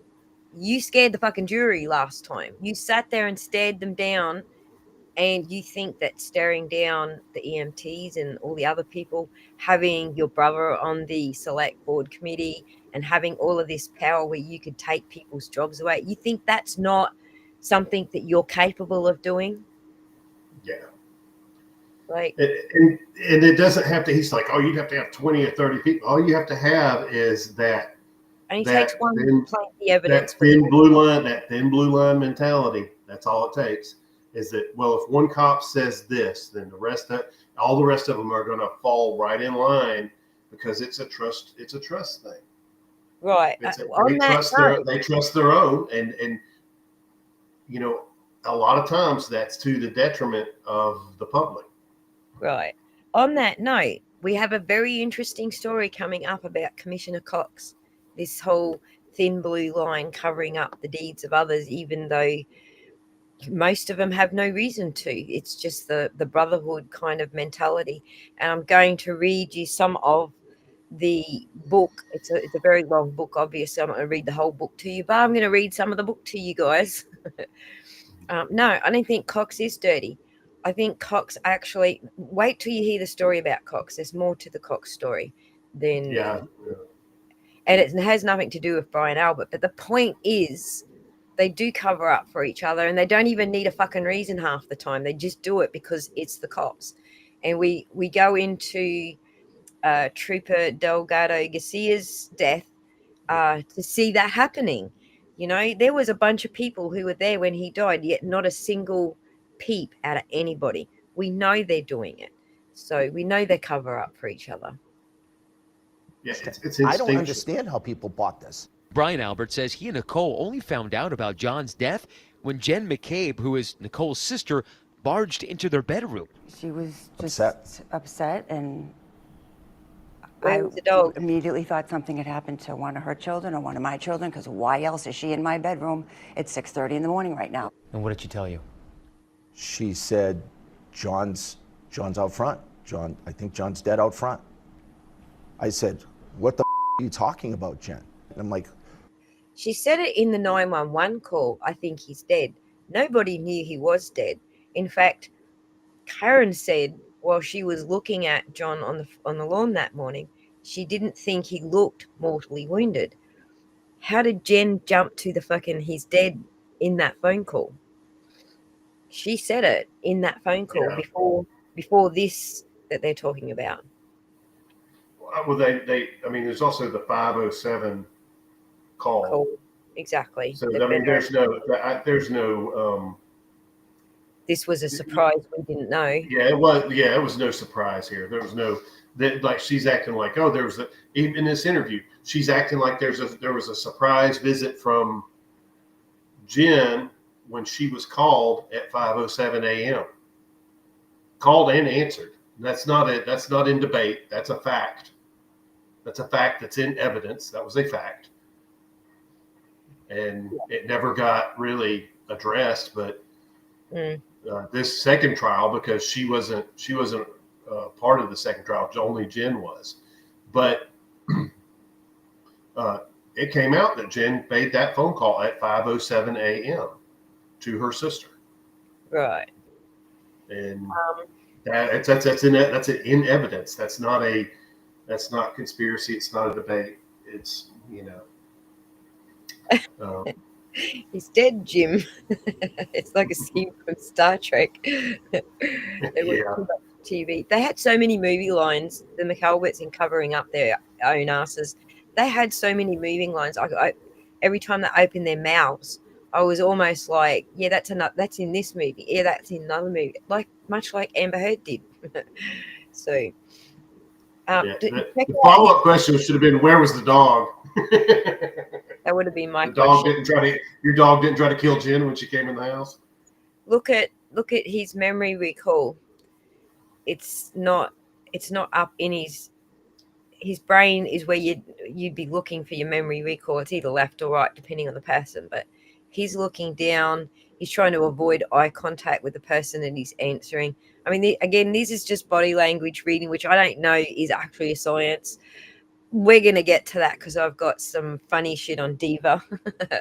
I'll tell you this. I've worked enough around different individuals and different scenes with the fire department where we're asked to come in and respond. And we're asked to come in as first responders to provide medical care to a victim. And then we'll walk into the room and you can see the victim and the victimizer in the same room, and we're trying to get them separate or whatever. There are certain behaviors that the victimizers have, and he has all of those behaviors. Absolutely. The whole he looks terrified when she's talking. When he's talking, he seems very confident and very clear. Whenever his wife starts talking, he starts looking worried. And then he stares her down until she shuts up. Yeah. And you can see that she's worried. When she's talking, she's worried she's going to say something wrong. She's kind of like looking in his direction. She has a worried look on her face. So you can see that interaction between them. We can take that back a bit just to study that a little closer. Yeah. John's out front. I think John's dead out front. I said, what the are you talking about, Jen? And I'm like, I didn't know. You still didn't piece it together. I didn't understand what she was talking about, because why would John be out front of my house? So massively confusing. There are police officers, EMTs on your front lawn. Let them tell the story. You're an officer. Why don't you just go outside and investigate or take a look? I'm not a Canton police officer. I'm a Boston police officer. I was just woken up out of a cold sleep from hanging out the night before. Cold sleep. By the time I came bed. And you didn't put a gun in someone's face, you just burst into your fucking bedroom. Yeah. There's just so much fakery here. Like, it's crazy. It's gaslighting 101. Exactly, Kylie. Chloe the dog was not unalive that morning, just moved. Chloe was later rehomed after a bit again. And when Chloe became a suspect in the FBI's eyes. So you think Chloe's alive, so you think Chloe's not. I think Chloe got the old yellow treatment. That's what I think. Right. Coco is such I think Mom told Colin, take that dog, get out of the house, and go put her somewhere. Right. The other thing I noticed here is that Jen's like nodding along, like, yes, that's our narrative. That's what we're telling everybody. You could see her nodding along. Downstairs, the police were already in my house. John was already gone. There was nobody to save. I would have taken a bullet for John O'Keefe because he was a fellow cop. That's the most ridiculous question that people always ask. It made zero sense. What am I supposed to do? Run out front in my underwear and start running yellow tape around the fight? How about when Jen got there, she yells out, "Bring out some blankets. We need to warm this guy up." How about that? How about you just go on? How about bring out your med kit? Exactly. EMT. Exactly. EMT, first responder. Fire hydrant. Over the course of the night, Reed called and texted John 52 times. She then called Jen asking for help to find John. Karen previously telling me she and John had gotten into an argument that night. Yeah. So did the fucking person who beat his brains in. Karen found John's body in the... What's Jen gonna do? But what raised eyebrows at Reed's trial was a defense theory about a Google search Jen had made about how long it takes to die in the cold. The defense claiming she searched it before O'Keefe's body was found. So much has been made about that Google search that morning. Was it at 6 a.m. or was it at 6:27 a.m.? How long to die in the cold? What's your answer? She asked me to do it at... See how he only gave her two choices? He didn't actually give her the fucking timestamp. He Who said... is she looking at? Who is she looking at? Brian. Mm-hmm. Looking at Brian.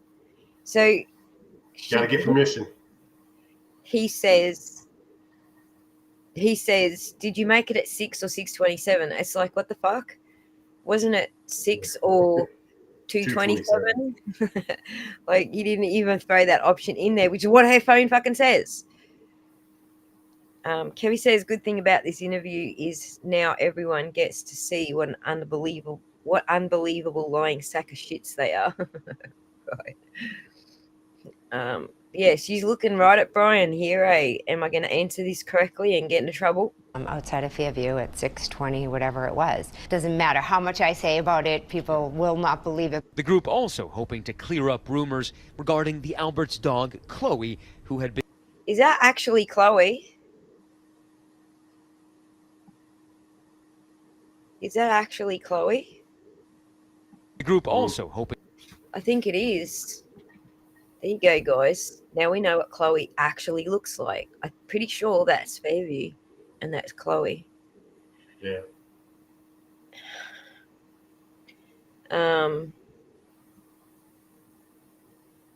Who knows? I think it is Chloe. It looks like that's Fairview Road. This is the stairs to the basement behind her. I think that's the dog. Is that the stairs to the basement? Yeah, that's a German Shepherd. That's a German Shepherd. That's not a Malinois mix. Right.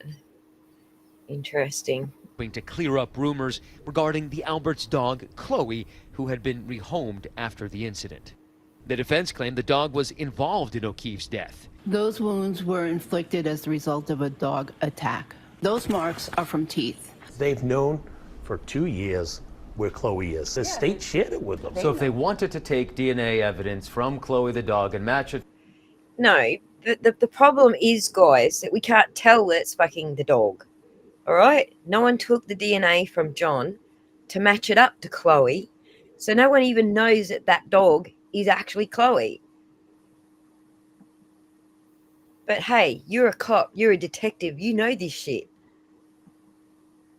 ...to possible DNA evidence on John O'Keefe, they could have matched. Absolutely. But now with the trial behind them, they say they're still faced with threats against them and their families, but hope to continue calling this community their home. You get down, you get depressed, and it's like, but this is the town we grew up in. We didn't do anything wrong. We all contributed to our town. We love our town. Why should we have to go anywhere?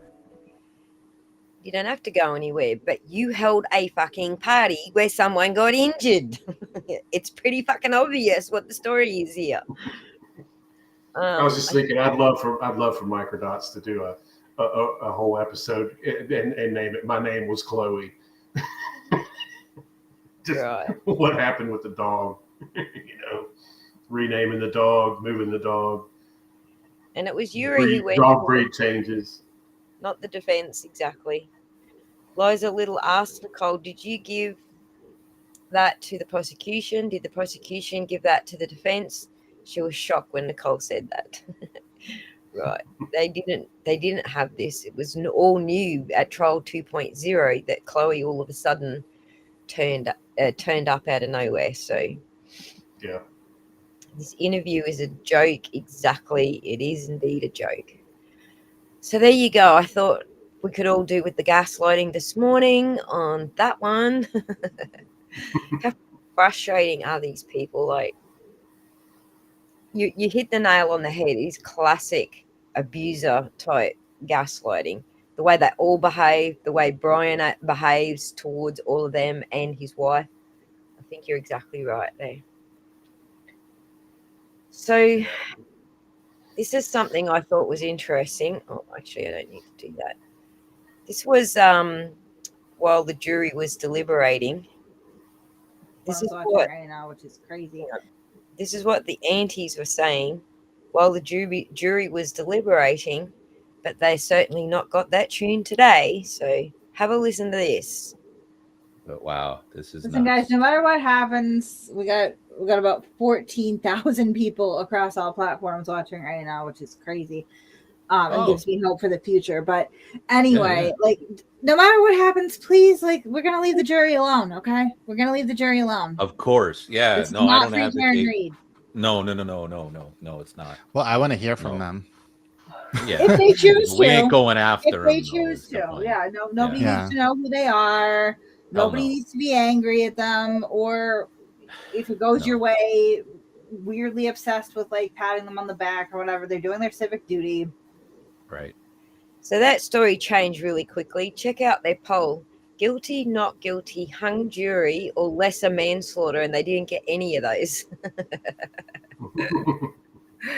Fail, fail, fail, fail on all of those. And I will remind you that Jim tried to get the jury foreman to say guilty on count 2. He tried, and so did Bev, tried to get the jury foreman to say guilty on count 2. But the jury foreman pulled him up and went, not guilty. And they were like, wait, what? What? And they're like, not guilty on count 2, but we did find her on a lesser on its own.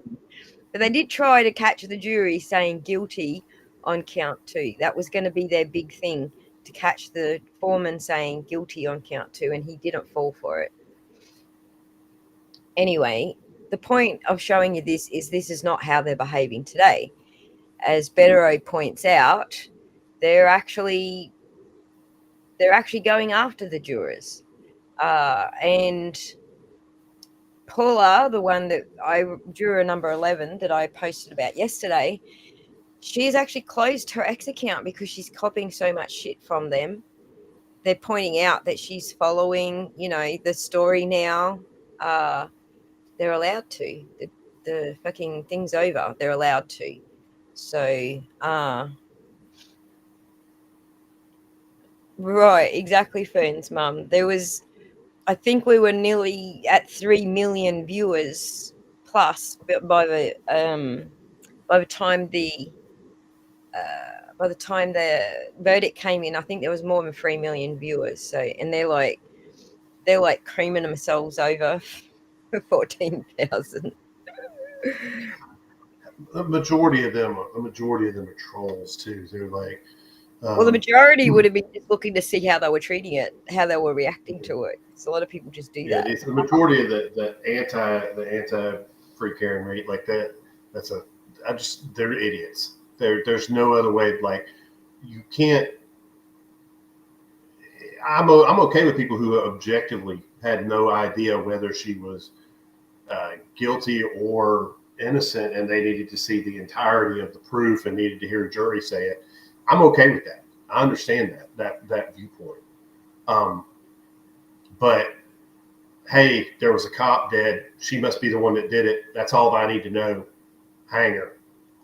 That's their mindset, and I don't get it. I don't like it. Don't get it. Yeah. And Mag, you're right here. They don't realize. They're like throwing it in their faces. The DA and the judge were trying to protect them. And now they're just going, well, to hell with the whole criminal system now. It's like, you guys got protected more than anybody else in this, and you're throwing it in their faces. It's just so typical fucking towny bullshit. Shelby, thanks for hanging out with us. So yeah, there's a lot of this going on with X. Let me just. You did see that in their middle of their stream. They were in the middle of their stream when the Karen Reed verdict dropped, and Coffin Daffer immediately logged out. She just quit, shut everything down, closed her X account, so put it on silent or whatever. Did it like everything. Exactly. Went radio silent. I was going to show that it was pretty non-eventful. All it was like millennial dude goes, well, it just goes to show what money can buy. And I'm like, dude, we wouldn't even be at trial fucking 2.0 if she didn't have money. If she was anybody else who had no money, this shit would have been, she's in jail and there was not even a trial 1.0. So don't fucking give me the fucking just because she's got money. That's the whole point here. Anyway, where was I going to go next? Okay, so then there's this reaction. I forget who this guy is, John Jackson, but Turtle Boy calls him a media whore. But he claims to be one of John's friends. And the thing is, everyone who claims now to be one of John's friends never had anything to do with him while he was in the 2 years he was dating Karen. So how close a friend are you if you don't see your friend for the whole 2 years he's dating some new chick? How close a friend are you?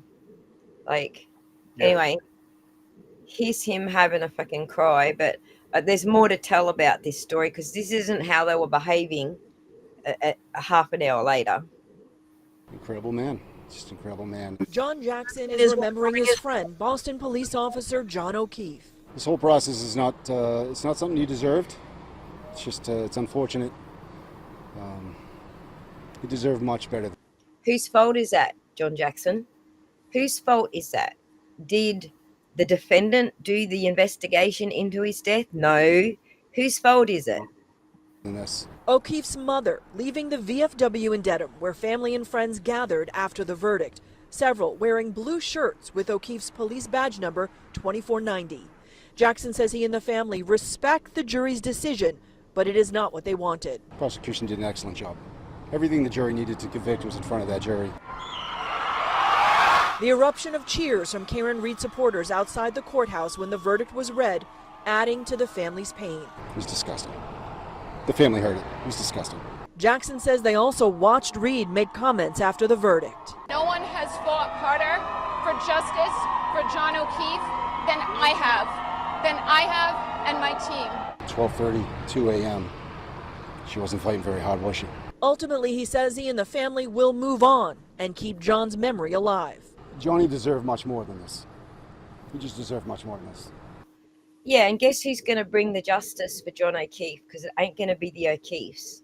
They're still barking up the wrong tree. Even you're still barking up the wrong tree. Justice for John O'Keefe is going to come from Karen Reed's team, who are doggedly looking for justice for John O'Keefe.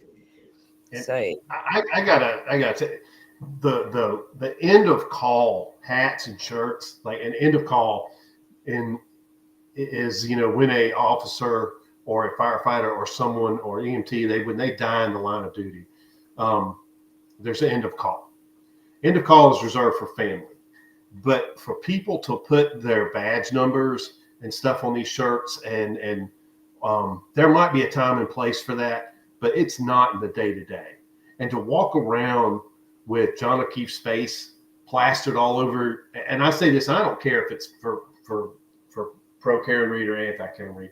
You don't post a man's face and on your page and speak as if you're speaking from his mouth. It's disgusting. Don't put his badge number up. Don't do that. He died. He had a life. He had everything that happened. Everything belongs to his family now, and his fellow officers. It all belongs to them. It doesn't belong to the general public to wear his face like a mask on their X account spew hatred and bile and like as if because you're trying to, it's basically you're cosplaying as him and putting your opinion out as if it comes from John, and it's disgusting. Yeah. And I feel the same way.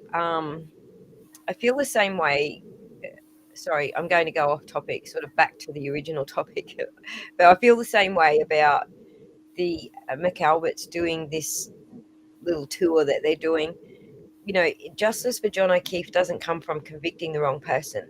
It comes from actually investigating his fucking death, putting his face on shit. That doesn't bring him justice.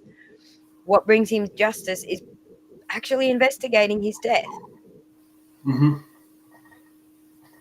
Yeah, who drove the Ford Edge? Exactly, Meg. I agree. Anyway, oops, I need some power or I'm gonna die. Let me just get this plugged in. Where are we? All right, we're plugged in. So there's a little bit more. There's a little bit more to go through. Oh, okay. So I've done that one. That was. Let's stop for a little entertainment, shall we? Oh yeah, yeah. Let's stop for a little entertainment. This is pretty funny. Share this tab. 1 minute 20. That might be enough time to put the kettle on. I'll just be AFK for this minute. They redid the floors before they sold their home. Gave the dog away and all got new cell phones. She's getting set up by the boys in blue. 'Cause they didn't find her tail light on the lawn till after her car was in their shop. They altered security video too. How does a strand of hair stay driving through a blizzard? How did John wear those two right sneakers? Why did Higgins go to the station that night? And why didn't Brian ever help him outside? I think we know the answer to that one. Can't you see that she's being framed like a picture? All the proof shouldn't be a mystery. Karen's not guilty, nope. The verdict better come back like it's OJ, but this time it'll be true if they say she's. Karen's not guilty. Karen's not guilty. Nope. There you go. He's got, whoops, hit the wrong button. He's got a couple of this one's I think take 2 or part 2. I think he's got a couple of them out there if you all want to go and check out his TikTok. But there's a lot of creative people in the community, and I just wanted to show his creativity. Oh my God, Turtle Boy's epic rant last night was freaking awesome. Let's listen to that. Because I was just nodding along with him. Like, sometimes people go overboard with their epic rants, and sometimes he does go overboard. But this one I enjoyed every fucking minute of it. Everybody saw what a piece of shit you are. Adam Lally was the lovable loser. The guy that goes home every night to his cheese sandwich. And his mediocre wife. Adam Lally went home last night and fucked his wife. Because he's like, yeah, baby, you got 9. And Hank got 0. And he fucked his wife real good. Real good. Because he's better than you. He's 9 times better than you. You pussy. You absolute pussy bitch. You ain't fucking shit. And you got a shitty tailor. And you sound like a nerd. And your paralegal obviously wants to fuck you, but you're probably too much of a pussy to even stick it to her. You're a fucking loser, Spanky. You're a Vermont attorney. You're Mr. Ooh, we're gonna do things differently now. And I'm gonna fucking start attacking people and going after Arca. And I'm gonna destroy Arca and blah, blah, blah, blah, blah. And guess what, motherfucker? You lost. You lost, bitch. You fucking lost. You know why you lost? Because you're a fucking loser. And that's what losers do. They fucking lose. You even got Whitey Bulger killed. You got Whitey Bulger killed. You couldn't fucking save him. He got fucking killed in prison. Shady, creepy mob lawyer. And you're a piece of shit. And you thought, and every time you looked at me, Spanky, in the court, you gave me this whole look. Like I'm some big bad fucking cowboy. You're a big bad pussy. That's what you are. Loser. You lost. A few moments later. Oh my God, I hate him. He is such a fucking loser. So anyway, this it went on for ages, but like everyone, I was there for it. It was pretty funny. Epic. Good on ya, TV. In Discord, Amber E in Discord. Let me see.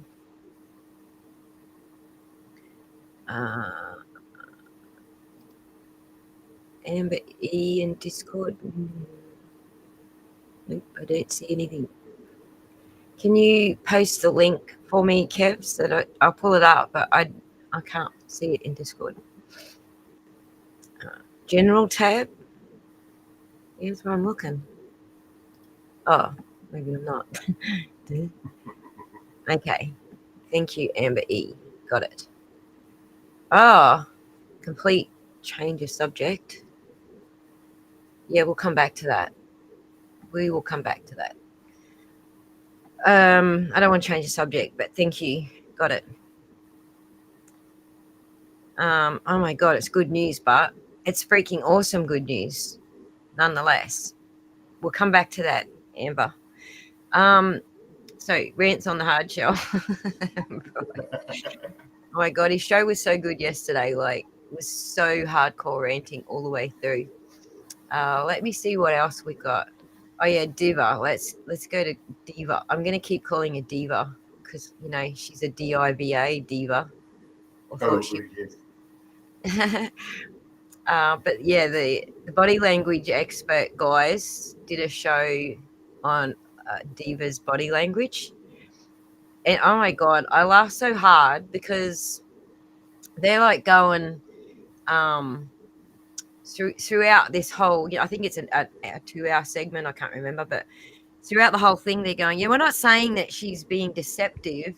And I'm like, dude, she actually said she fucking lied. Well, she was either lying then or she's lying now. We don't know which time, but she actually fucking said it. Are you like so busy watching the body language that you're not listening to the actual fucking words coming out of her mouth? But anyway, I was very upset with them. Well, Chase was the only one who had actually a good sort of take on what was going on there.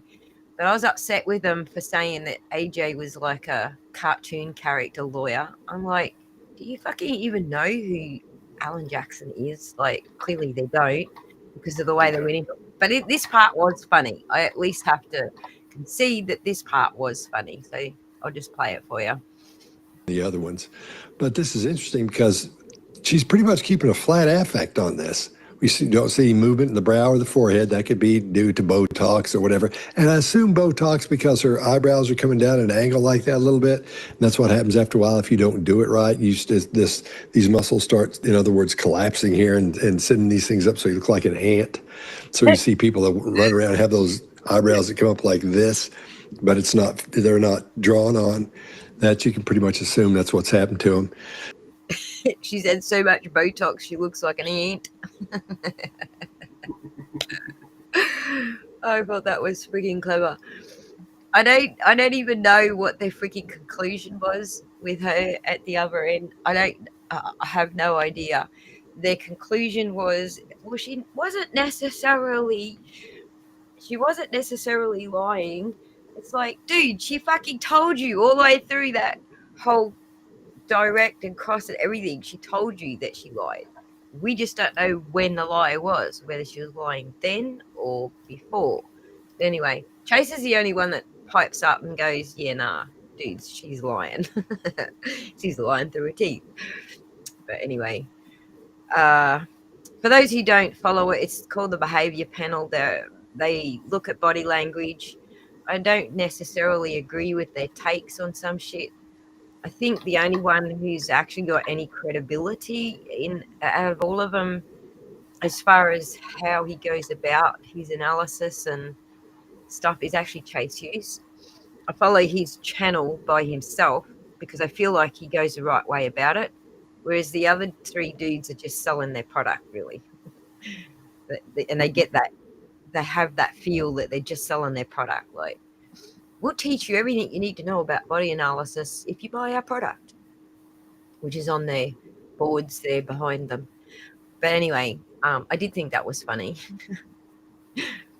I hope she doesn't have Botox, right? All right, now the last thing I have is, hey, where did that fucking go? All right, juror number 11. I'm going to set this up and share it, and then go finish making my coffee. So I'll be AFK for a little bit. So there's a couple of these, but this one was probably the best on the audio, and it was, I think, only one or two reporters butting in on each other. So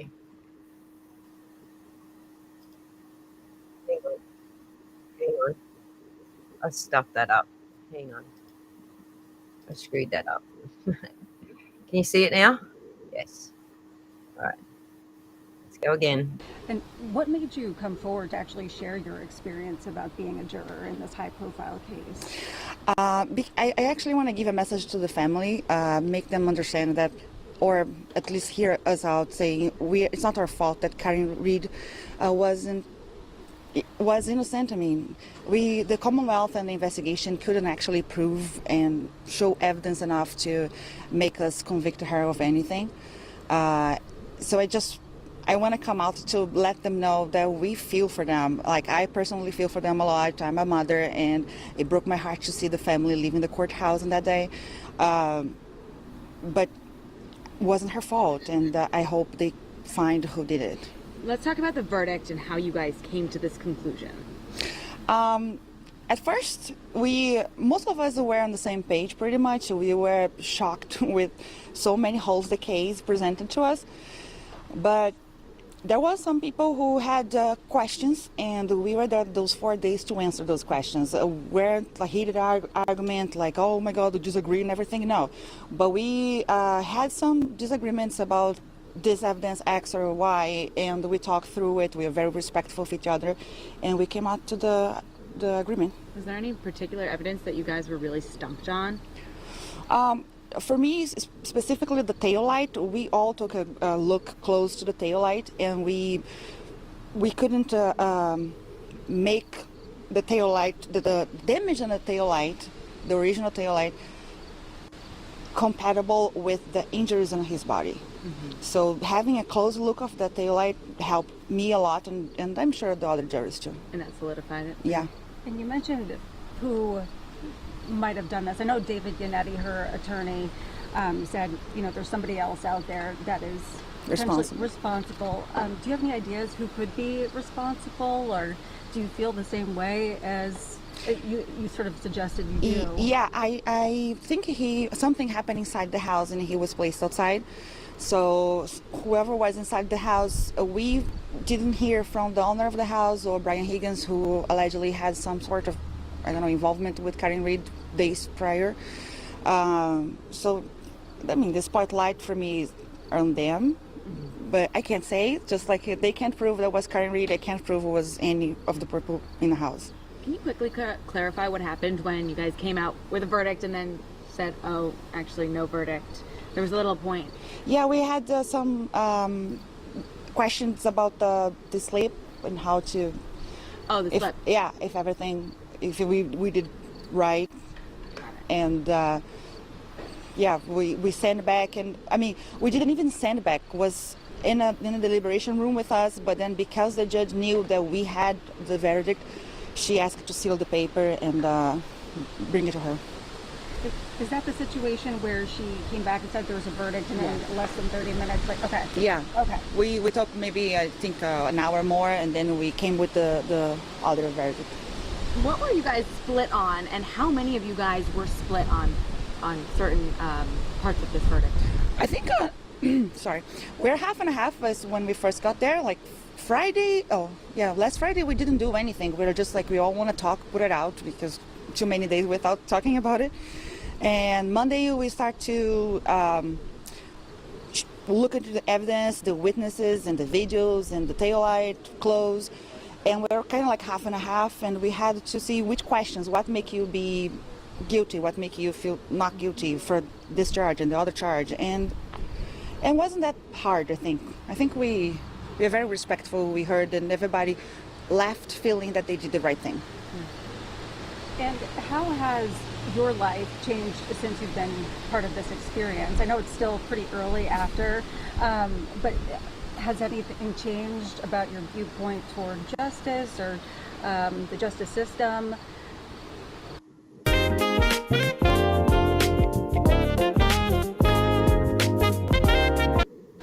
Yeah. So a lot of people were raising this thing. Oh, she's an attorney. She shouldn't be a jury and this and that. Just clarifying, I am an attorney from Brazil.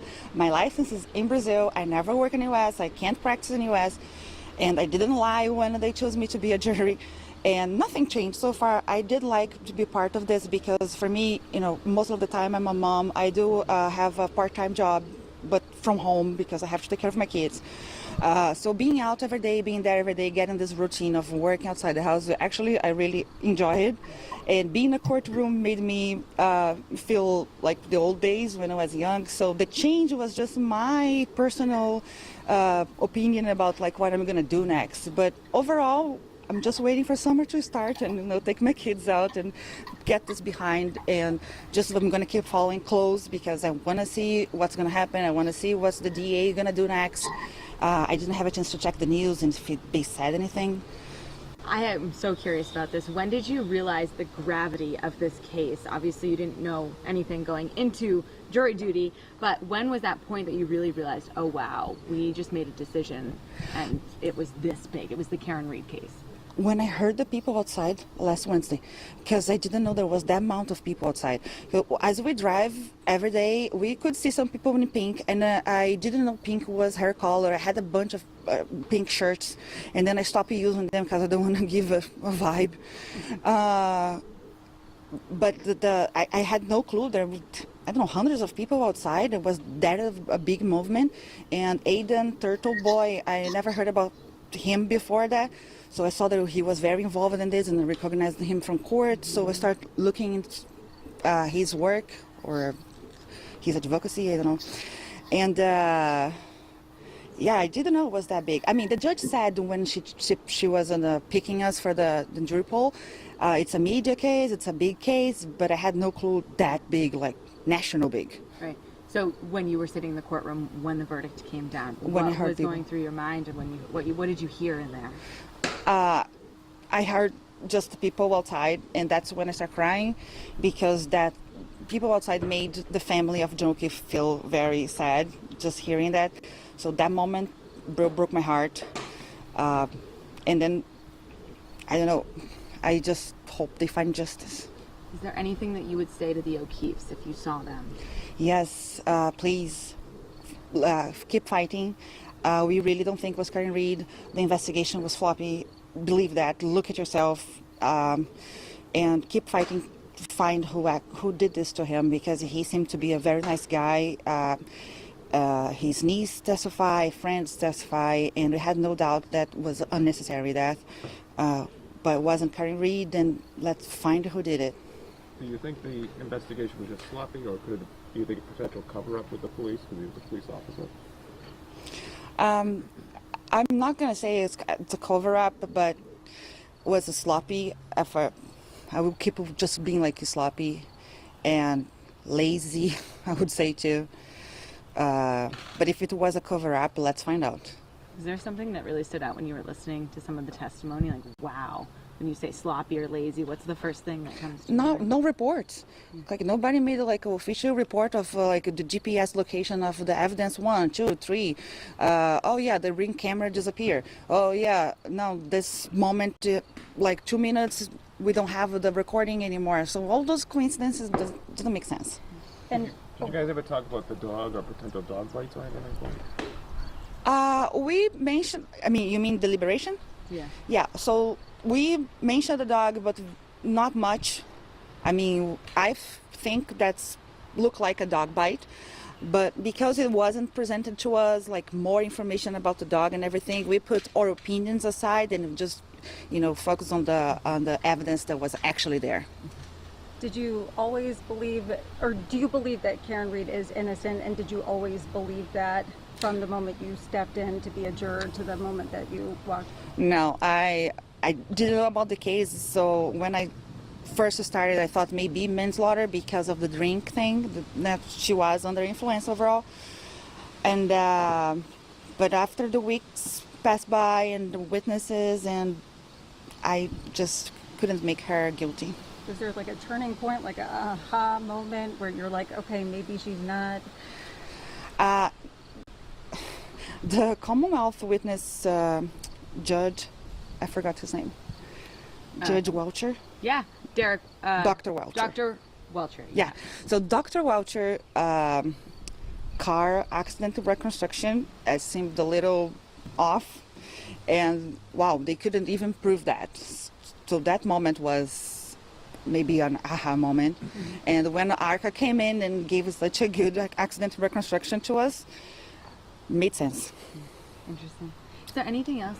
So before this trial, so last year, you never heard of the Karen Reed trial before? No, I moved here February last year, so I think you guys were talking a lot about it.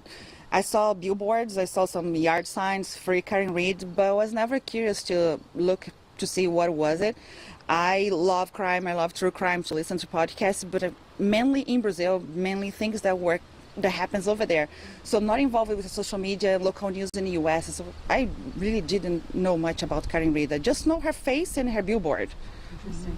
Yeah. And what did you think about her presence in the courtroom? I know people have looked at her as like kind of cool, calm, collected, or showing little emotion at times. So I don't know what your perception of her is or was, or how it evolved. I did expect more emotion. I was looking like, she doesn't cry, she doesn't move, she's just so calm, so present. But she was fighting for her life, and I'm not judging. It's the way that she found herself in that horrible situation, and she needed to fight, and so good for her that she had the presence to do that.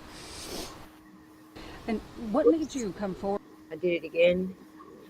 There you go, guys. So, I actually didn't realize that. Sorry, I had to mute you for a bit. The mic was picking up sound while we were listening to them. Sorry about that. What was I saying? I forgot. Wendy Murphy. Now I understand why she was being racist in her post yesterday. I didn't know this lady was Brazilian, but clearly she did somehow when she put that post out yesterday. It was a horrible post. Don't know if you were watching when I put it up there, but yeah. I didn't get where the racist remarks were coming from, and then when I saw her interviews today, I was like, right, gotcha. So tell them she did actually answer the question about ARCA. I'm pretty sure she was asked that by Jessica Machado. Let me just pull that, because Jessica spoke with her sort of in writing, so she kind of had her questions sort of laid out, whereas these guys are just like ad-libbing it.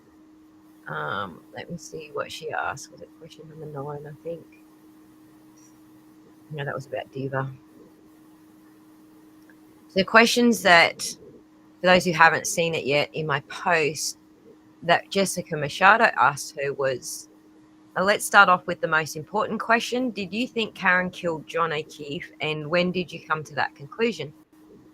She says, on the first day of trial, as I observed Karen's demeanor in court, I was very suspicious. I felt like she was hiding something.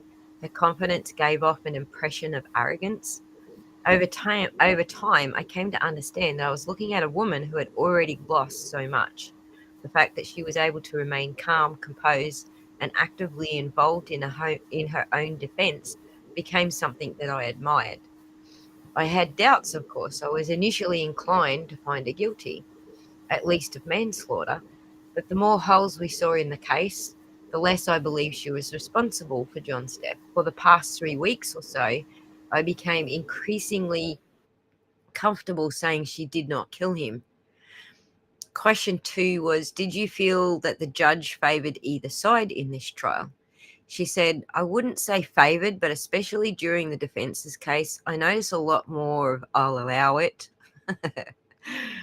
being said right after objections from the defense. I understand that certain words or facts can't be introduced, and sometimes attorneys try to get something in by asking questions they know will be objected to. Still, Dr. Russell, for example, was hard to follow due to the constant sustained objections from the Commonwealth. She didn't really answer that question, but she did note the judge was being a pain in the ass and interfering with their ability to understand the answers.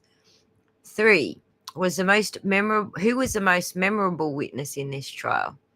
She says, for me, it was Yuri Buchanan, because I was seated in the first row. I could see him clenching his fists a few times. It was very tense. Arca was memorable for different reasons. They made a lot of the technical information finally make sense to me. So that was her question about Arca, but I don't think she knew the FBI were involved. Actually, question 5 is about the FBI. Question 4, did you believe injuries to John's arm were caused by a dog? Yes, and I actually have my own theory about the dog's role in his death. I don't see those injuries coming from a taillight at all, plus the lack of other injuries on his body made it really hard to believe a collision occurred. Question 5, did you know that ARCA witnesses were first contacted by the FBI? She says, no. I only assumed it was FBI after one of the witnesses before ARCA mentioned another agency. It was Diva said FBI. She said they outright, but I called the FBI and they said I'm cool. What did you think of the video clips of Karen speaking in those documentaries? So this is something that a lot of lawyers are still scratching their heads about, but to me, it felt like it served the purpose that her lawyers thought it would serve. That is baiting Michael Morrissey. That's what I said weeks ago, remember? I knew they were baiting Michael Morrissey, but I wasn't sure what the bait actually was, what the purpose of it was. But anyway, Jessica asked her, did you think of the video clips of Karen speaking in those documentaries? She said, I think she wanted to speak her truth without having to go on the stand. Those interviews gave her better control of the narrative. I think it was a strategic move by her defense. Her alcohol use was an undeniable fact. It was better for her to address it herself. There was a lot of stuff in there she addressed herself. The way she was asking, could I have clipped him? She clarified some of that stuff as well.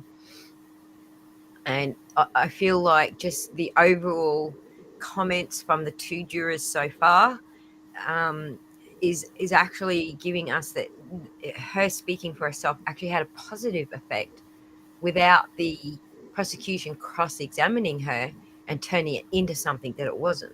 So I feel like it was very strategic, as I originally suggested, on the part of the defense. But not only was it strategic, but Morrissey took the bait, used it the way that they thought he was going to, and then he used all the bits out of it that they thought he was going to that actually served the purpose that they wanted it to serve. So I think it was very strategic.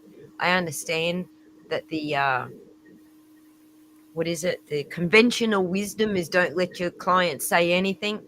But we're not talking conventional trial here. We're talking about a complete fucking cook-up job here. And these guys had to think outside the box. So if you're a conventional lawyer and you think the conventional wisdom would have helped Karen in this case, I am going to say no. We've now got 2 jurors saying it actually did help. 7. What did you think about that, Lonsolo? Did you think it actually did help her in the end by listening to how the jury responded? I think it did. And I think that the fact that the prosecution clipped it and thought that that was going to somehow make it better. People are pretty savvy. The general public they're pretty savvy. They know what sound bites are. They know what sound clips are. So when you clip something and they know they're not getting the full sentence, they know what you did, and that you transpose that over to a jury's going to know, and they're going to be like, wait, there was more here. What else did she say in that sentence? Yeah. And they're going to know you're hiding something from them. So, if I was a juror and I felt like the prosecution was hiding the ball from me, I'd be like, no, there's no way I'm voting guilty on anything. Yeah. If they're trying to hide it. Yeah. There's a new one from the juror number 1. Joanna, chase it up. Tell me which channel, and we'll try and track it down. You can't post links into the chat. YouTube doesn't let you. But if you tell me what channel it was that did the interview, we can chase it. I've got Supermod in the background. He could probably find it for us. He's already onto it, so cool. So question number 7: did you feel like convincing Karen of the OUI convicting Karen of the OUI was the right thing, or did you feel like you had to convict her of something? She said, absolutely not. The OUI was the only charge I strongly believe the Commonwealth proved. She said it in several interviews. I was buzzed. I shouldn't have driven. My alertness wasn't where it should have been. Once we determined that the videos were admissible, I couldn't ignore that charge. And that was fair enough. And when I originally suggested that there was an Easter egg in the interviews, but I actually didn't know what the Easter egg was, that was probably it. Yeah. Because they threw it in, Bev went, yeah, I'll take that. I'm going to stick it in there as a lesser because that's my judicial discretion, where the defense had actually offered it as a separate charge altogether. Judge Bev tried to do the whole tricky hand of putting it under as a lesser, under another charge as a lesser, but it didn't work. And I think it was the actual Easter egg that they were after Morrissey biting in all of those interviews that she admitted she was drink driving. So, and it worked in her favor perfectly, I think. Where are we? Question 8. What witness did you trust the most? I trusted the forensic scientists from the Massachusetts State Police Lab, like Maureen Hartnett and Tess Chart. They worked with what they were given. There's a clue in there, and everything they were given was by who? I also believe Dr. Laposada and Isaac Wolf were extremely knowledgeable and stated their findings truthfully. And Isaac Wolf was their neurologist who said, oh, yes, I've treated hundreds of patients who have slipped over drunk and cracked their heads open like this. So that was yeah, that didn't work for them the way they thought it was. No, it didn't. I think that backfired on them. And the fact that she mentions it here next to Dr. Laposada, she says both Laposada and Wolf together. It's like the ultimate comment, because she's taking a little bit of what both the defense's doctor and what the Commonwealth's doctor said. So that's kind of a bit of a slap in the face for them that they had their expert actually say that. So yeah, and it was I thought it was an interesting fact that they had 4 different medical professionals on there, 3 of whom were medical examiners, and none of them would commit to the hit with a car theory. None of them on either side. So the fact that 4 medical doctors said, I mean, AJ made that point in closing, didn't he? That four doctors said that, these wounds don't match. So clearly they took that in.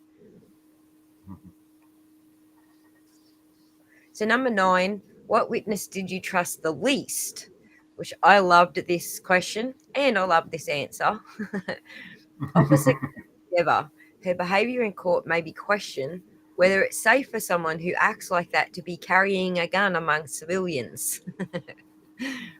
I'm sure a lot of people felt like that.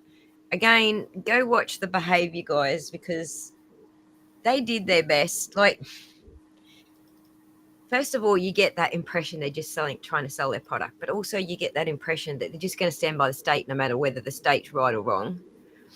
But yeah, just go and watch that, because it was very hard for them to defend some of the shit she was pulling on the stand. So Scott says, I believe that this jury had several people unwilling to convict Karen Read on anything. So the simple OUI, right, that was the compromise. Exactly. A nothing burger in the end. Anyways, correct.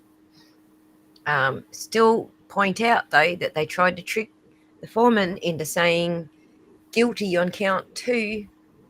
Anyway, question 10. How hard was it for you to be a part of this jury for so long? How were you able to do it every day? She says, I have 4 young children under my care and I work from home on a contract basis. I don't have a large workload because I'm their primary caregiver.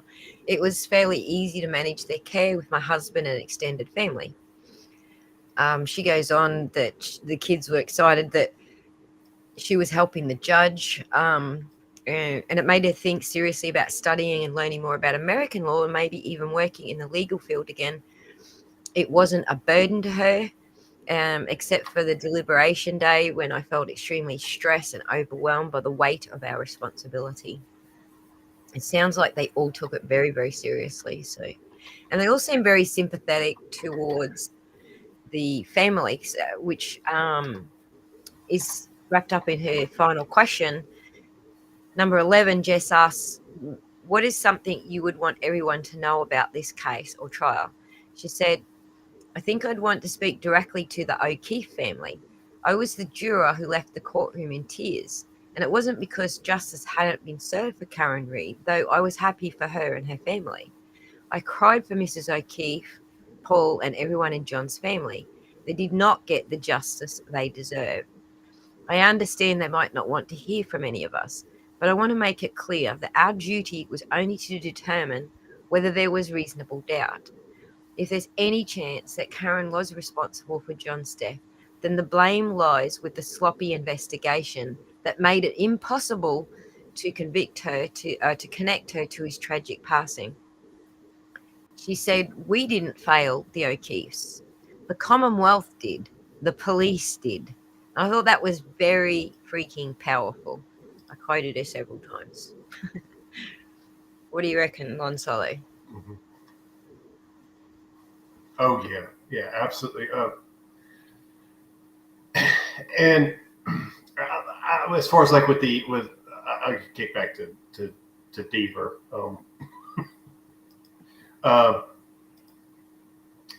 That to me, that goes back to that whole conversation when Alan was bringing out that Cox told her do the right thing. You know, yep. I had the same reaction as a lot of people.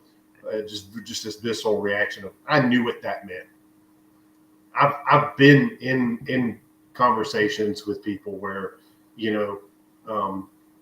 officials that of either higher rank or civic responsibilities and where they've said do the right thing, but what they meant was toe the company line or else. And we know what it means. We understand. I think everybody gets it. They knew that, and then she said, my whole job is based on everything I have to say right here on the stand. I was like, yeah, you're right. It does. Your whole career's on the line. Yeah. Well, the backstory with Cox is actually very interesting. So, without going into too much detail, because I was going to read maybe the foreword or something out of the book, but he was working the gang unit that Brian Albert was in, and he was just at the end of his shift, and a call came in about a shooting. So a whole bunch of them ran off to attend to this call. There was his crew went in separately. They were plainclothes, and another part of their crew went in separately because they were in different areas when the calls came in. So when they get there, they spot this guy. They start giving chase, and the other cops say they didn't realize that he was one of them, which I find hard to believe if you're all on the same team. But anyway, apparently the other cops in this gang unit didn't realize that he was one of them. They thought he was the offender. So they took him down and beat the living fucking crap out of him until someone noticed the badge in his cardigan, popped out of his cardigan, and then they went, holy crap, he's one of us. So instead of helping the guy up off the ground and getting him help and calling 911 and fucking all that shit, they left him for dead. They left him to die in the cold. Sound familiar? This is... That does sound pretty familiar, doesn't it?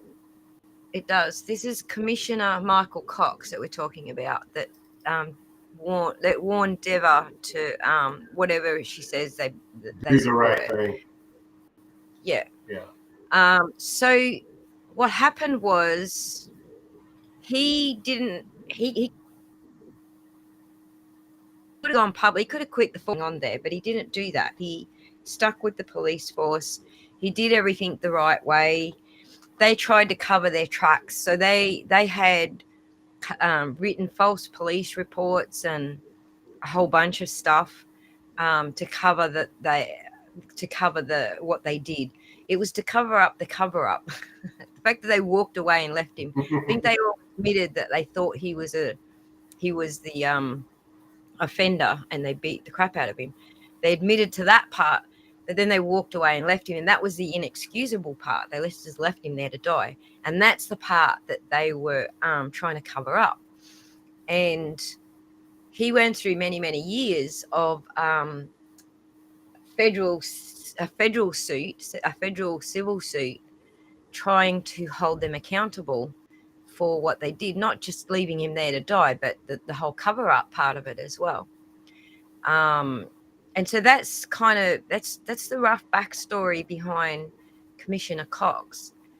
And I don't know that Commissioner Cox was actually involved in telling Deva to do anything other than tell the truth.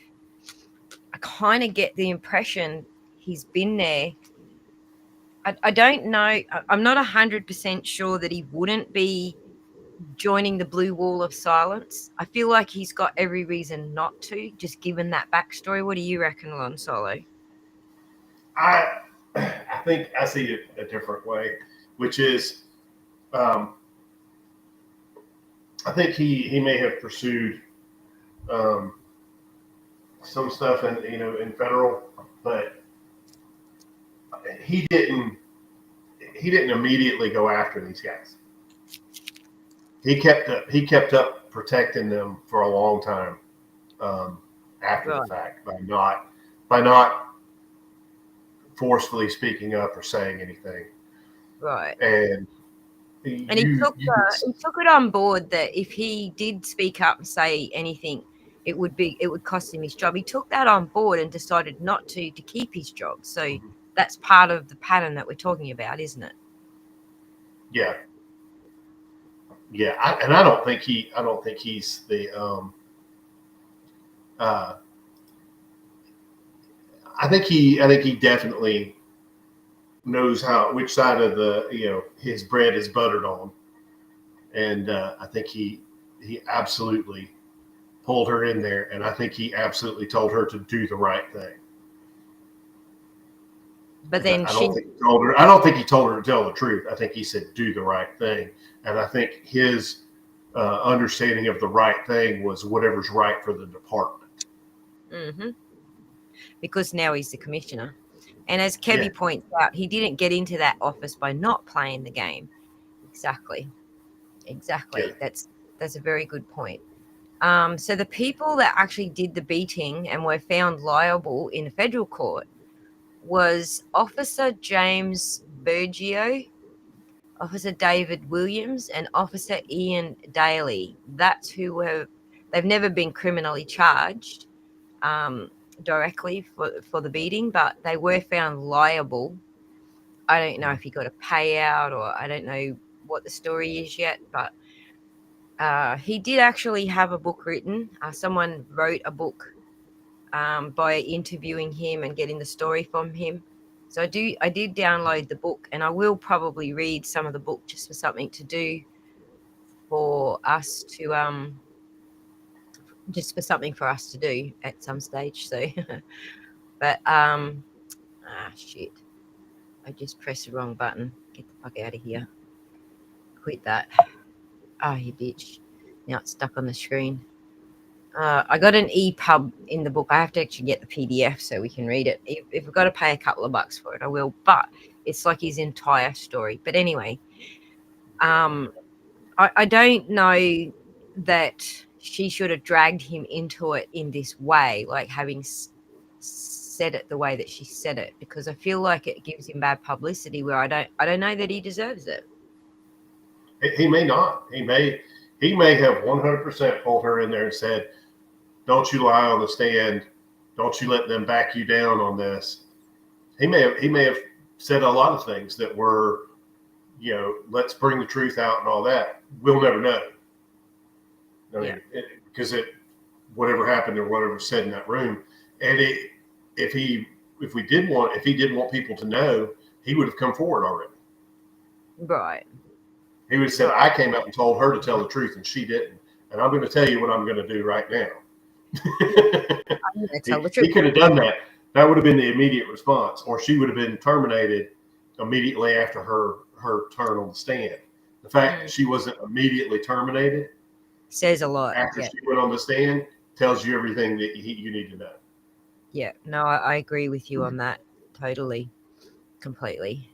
All right, so here's another interview that she did with 10 reporters. So it was all over the shop, the questions. But notice that they didn't ask any of the hard-hitting questions like Jessica Machado did. They're just self-serving questions for the media. Do you want to just tell us about the verdict and how you guys came to this conclusion? Yeah, sure. So it was a very intense week. We are at first for me, I thought Karen Reed was actually maybe guilty of manslaughter in the beginning, but as the weeks passed by, I just realized there was too many holes that we couldn't fill, and there's nothing that put her on the scene, in our opinion, besides just drop John O'Keefe off. And the taillight, the injuries on his arm didn't make much sense that come from the taillight for us. The last witness, Arca, from the defense, that made clear, they did a very good job, showing us, explaining all the technicalities, of everything. And we couldn't prove there was a collision and she was responsible for John's death. Are you convinced she wasn't responsible for his death? I am convinced. I'm 100% convinced. Yes, I really don't think she was responsible for his death. I think she dropped him off. If she back up fast enough to maybe touch him, maybe, but that was not the reason why he fell his back in a way that the way the cut was, the injury was, and the fracture was. I don't think that was from the car, because otherwise we would see much more injuries over his body. So what do you think happened to him? It's a theory, conspiracy theory type of thing, because I think she maybe back up and touch him somehow. Maybe he lost his shoes in this movement and got upset, and then she left and she didn't saw him. And so either he got out of her way or something, and maybe he lost his shoes in this process, but in my opinion, he definitely went inside and something happened inside the house. Paula, you were getting emotional. What was going through your heart and mind after making that, tremendous decision? Yeah, so I was happy for Karen Reed and her family. Of course, I think justice was served, but see John O'Keefe's family leaving the courthouse was melt my heart. I'm a mother, and I saw her pain through all those days. And I just want to tell them it's not our fault that Karen Reed is not convicted, even if there's any chance she's guilty of something, of hurt him somehow. The Commonwealth and the investigators didn't do their jobs to prove that to us. So we couldn't charge her with anything.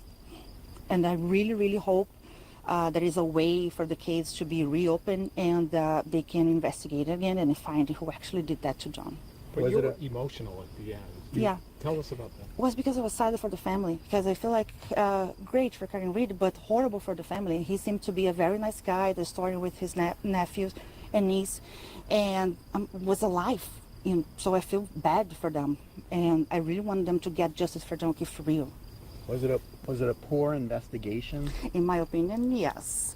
Too many flaws, too many holes that we couldn't fill in. Whoops, I'm muted. Thanks for joining us, Lon Solo. He's a kid in the house and has to go, so I just wanted to pause and say thank you for joining us and giving us your feedback. Yeah. I've got all three of my grandsons are here, and they are going nuts. That's all right. You go nuts with them. But we appreciate your time today. Oh, no problem. Anytime. Thank you. All right. Bye-bye. All right. We shall go back to this. No reports, so many things, videos with glitch. I don't know, felt a little not correct, not precise. I mean, they are police officers. They know what to do in investigation, and with too many pieces were missing. Well, you said you were first thinking manslaughter in the beginning. What changed your mind to not guilty? The process, as they show us that things don't connect to each other. The injuries don't connect with the tail light, the glitch on the video of the sailport, the missing part of the video of the ring light in John O'Keefe's house was too many coincidences to be, straight her fault. So the first trial, the jurors were deadlocked. They couldn't come up with a decision. Were you surprised that they brought this case again for a second time?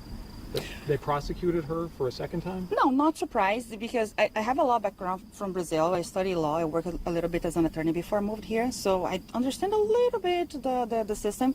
I'm not surprised she was charged again. And we definitely didn't want to hang this jury. We were very positive that we're going to discuss everything as much as we can, because we don't want to. The amount of money spent in this trial made me very upset, and I'm sure made my fellow jurors upset too. Do you think she was framed? Hard to say. I didn't have a chance to look into the investigation outside the courtroom and everything that was said in the last trial. It's less than 24 hours since I started looking into those things. So I can't say she was framed, but maybe, I don't know. I don't know. Did you find it strange you didn't hear from the lead investigator, Michael Proctor? No, I didn't find it strange not hear from him, but I found strange not hear from Brian Albert and Brian Higgins, because the owner for the house and the person who exchanged text messages with Karen Reid a few days before John O'Keefe's death. So I think was weird not hear from them. Do you find it weird that the DA hasn't said anything at all about the case or the verdict? I mean, all he said was the jury has spoken, which you guys did, but nothing else. I was surprised that they wanted the sentencing right away. I'm not sure if they're going to appeal, what's going to happen. I didn't have time to see what happened today through the day because I was out with my family. But I don't know, maybe they're just going to give up and reopen the investigation. At the beginning of deliberations, did some people think she was guilty? At the beginning of deliberation, I don't know. We decided not to vote, not to say what we really think, and instead go through witnesses and the videos and the paper, the clothes and everything. So I'm not sure what they thought. But when we got an agreement of what charges we would eliminate it one by one, and then we got to the verdict. Was it hard to focus, or with the pressure of the big crowds outside every day chanting? Like, how much pressure was that for you guys? I didn't see people outside until I think Monday, because the way the bus brings us to the back of the courthouse, only if you look to your right and you see maybe some pink shirts or something, but I didn't know it was that big crowd like yesterday. And we couldn't hear anything. They covered the room so we couldn't see through the window. And through the whole process, I didn't hear anything inside the courtroom. None of us did. Correct me if I'm wrong, but it sounds like this wasn't that difficult for you guys to reach consensus here. Was it difficult to reach this decision or not really? Well, I can speak for myself. For me, it wasn't. For me, I had my opinion formed before we get in there. So some people might thought differently, so we had some discussions, of course, but I can't talk for other people. But it wasn't like, it doesn't sound like it was very heated, and were people fighting, or was it? No, there wasn't fight. We are a respectful group of people. We got along very well, and we listened to each other's opinion. I can't say much what happened inside the deliberation room. It's the judge told us not to talk about it, but of course there were discussions of our opinions and the proofs, and let's look into this, look into that until we get to a consensus. But nothing heated, no. Did you make much of her the videos that were played of her saying, well, maybe I might have clipped him, her almost admitting that, well, maybe something happened? Yeah, that's where I take my theory from. Since like she woke up thinking, oh, maybe I hit him. So this idea come from somewhere in her mind, right? So maybe when she back up, she hit something, the curb or him or something. I don't know. But definitely his injuries are not consistent with the tail light damage. We do not believe the tail light, the way that was presented in the Sally Port on that day, it's not the same way that we saw in the videos of the car coming out of the meadows in the morning. I don't think the car killed John O'Keefe, no. At what point in the trial did you start to think she was innocent? Maybe like 3 weeks ago, after, when they had the police lab bringing DNA, they found a little trace of DNA here and there, but they also found 2 males' DNA here and there. So maybe there was more people involved on that. So that's when I started shifting my mind to completely not guilty of killing him at all. And the OE wine was the only thing we can't deny, because she said on the video she was drinking, and there are videos of her drinking, counting of her drinking. So we couldn't let that pass. Anything else, Paula? Like, what's your message, or what's the lesson that you learned in this process? Or Well, my first time being a juror was an incredible experience, really. I really enjoyed being there. It wasn't a burden at all. The deliberation part for me was a little overwhelmed because of the pressure of having someone's life in your hand. But the crowd outside or influence from outside, none of this came to me. So I was clear in my mind, just focus on her and the case and the evidences we have. But for me, it was a great experience, and I'm happy that I feel good about what we did. I'm confident that she's innocent, and I really, really hope the pressure that they had in this case now is transferred to John O'Keefe family, and justice for him, like new investigation, whatever needs to be done. Oops, I did it again. Yes, I don't think she meant transferring the pressure onto the family. I'm not sure she actually meant it that way, but that's how it came out. It's their First Amendment right to do so. Exactly. Techni generic, you're exactly right. It's their First Amendment to do so. Did you hear that? No distractions. Bev apparently told them they shouldn't talk about their deliberations. I just want to show you something, a couple of something. So another juror has been interviewed by WCVB, juror number 12. That's coming out it's coming out at 5 p.m. and 6 p.m., which I think it might be actually close to that already.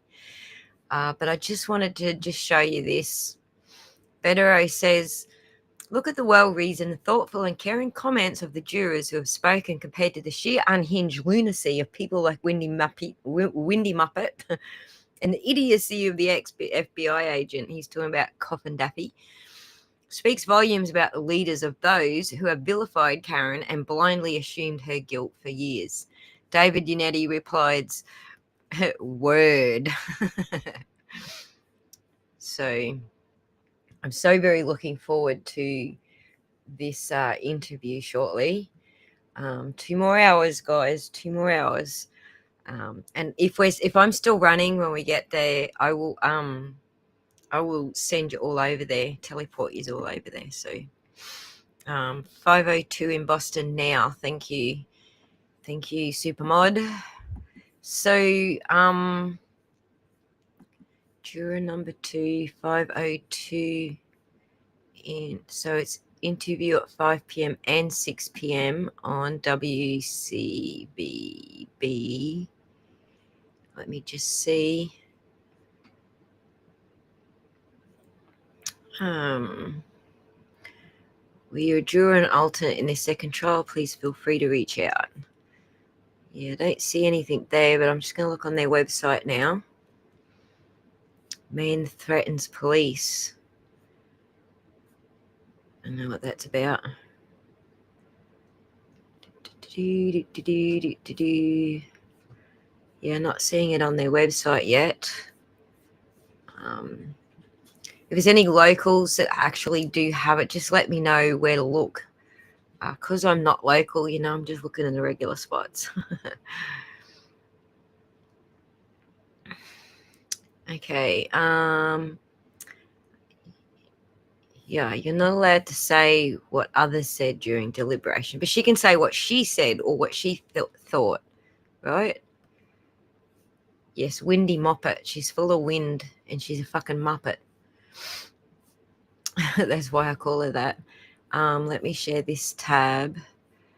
Hang on. I was looking to see if juror number 1 had been interviewed by that would be the foreman. And I found juror number 12, so that's coming out shortly. A quote from juror number 11, which I quoted myself. We have this account that's always going after Turtle Boy. And I indeed had to block on YouTube because they just kept tagging me in fucking everything. 9 a.m. to 10 a.m. Dedham Court, Justice for John O'Keefe protest. Demanding Judge Bev and DA investigate jurors for misconduct and possible jury tampering by certain media. Which media? And they be investigated also. Well, you can investigate, but ain't going to get you anywhere. Aidan Carney says, you'll stop hating on Juror 4. He understood the assignment and has great head on his shoulders.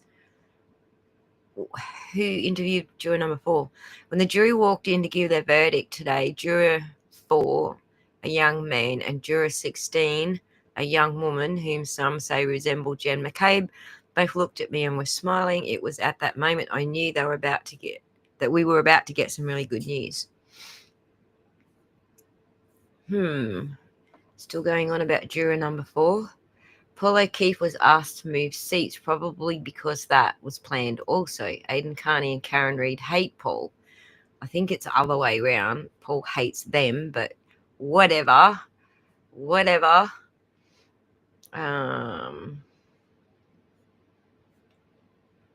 Are you 100% sure or are you 99% sure? Well, if you're 99%, we can't convict. Wow, the Commonwealth never had a chance.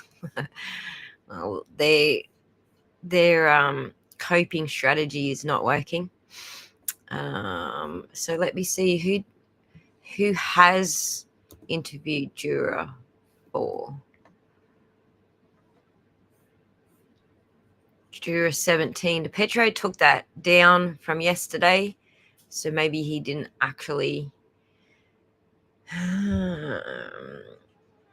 Oh, that was Juror 4. Gotcha. Yep. Gotcha. That was Juror 4. We played that yesterday. All right. Gotcha. Paula Prado, she's still with us. Look, yes, I am Juror 11 from the Karen Reid tribe. Please note, I don't use X. I have 4 children, a part-time job, and a busy life. I'm a licensed attorney in Brazil, and I'm happy to keep sharing my experience, but will not engage in arguments. Thank you, and F off.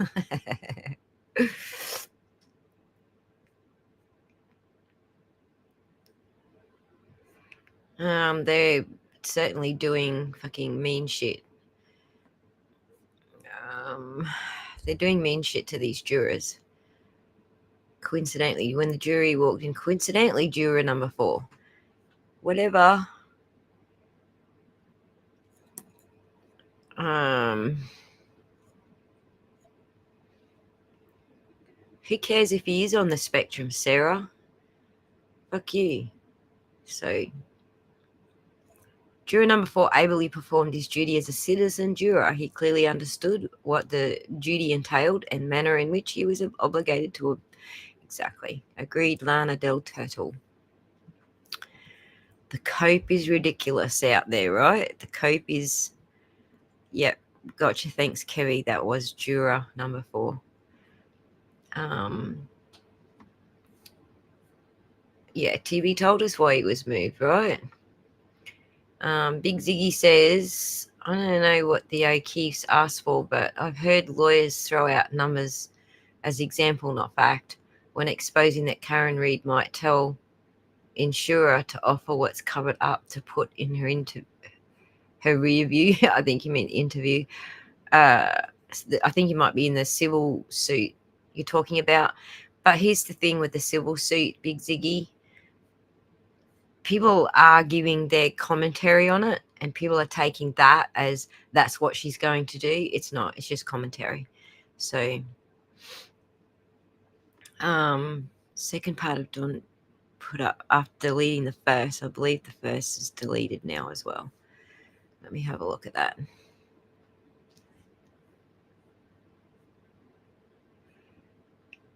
Oh, he's saying it.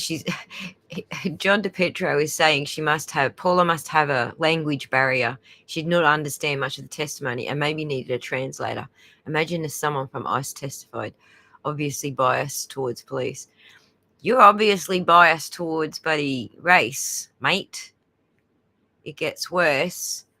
He says she's illegal.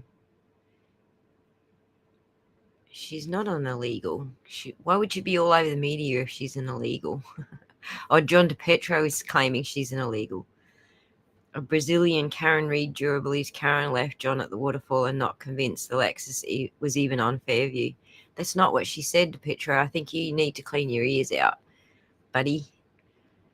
Unfortunately, Court TV refuses to provide honest, unbiased coverage. We can't expect them to exclude those with such disgusting views as this one.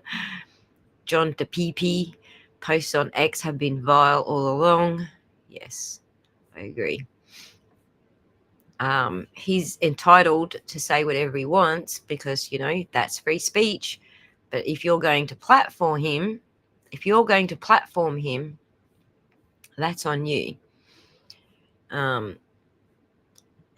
This was his attempt at not being a racist. Don't.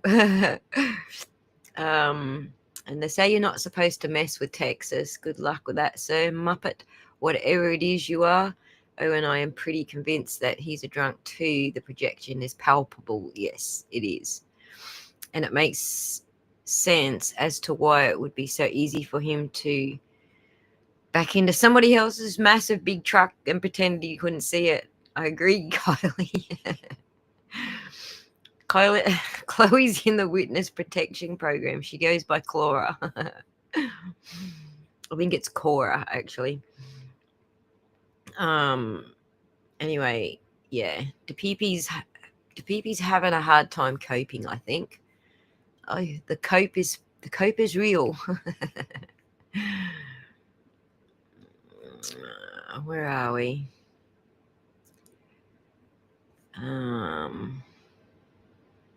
Juror 4 and 16 knew who TB was. Yes, that's because he sat in the fucking courtroom reporting. Of course they knew he was a fucking journalist, but here's the thing. Bev was the one who made a big deal about the crowds and the people in trying to sway their verdict. She said it when she was choosing the jurors, when she first called them all in and she was picking the jurors. She said it during that board there several times. I was going through every single word she said to the jurors in that board there. The fact that she was even raising that there was a crowd outside was her doing. It was nothing to do with Aidan Carney or the crowd being too noisy. It was because Bev raised it twice. Once when she was picking them. So before she picked them, she read out to them this big long spiel commenting about people outside. Then after she picked them and she was swearing them in, she read another big long spiel about all the people outside and so on. So people are having a big spit about that. It's Bev's doing. You need to go bitch to Bev because she's the one who told them. So indeed it is M169. It is entertaining. They're all in panic mode. They're all doing interviews to divert shade, but sorry, the truth is out there. Yes, Corn Pope. They're the ones that kept putting his story into evidence, like through Lucky, for example. So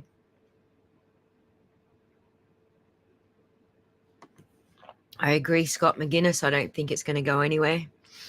I'm not sure that it's even going to get off the ground, but if it does get off the ground, I don't see it going anywhere. So,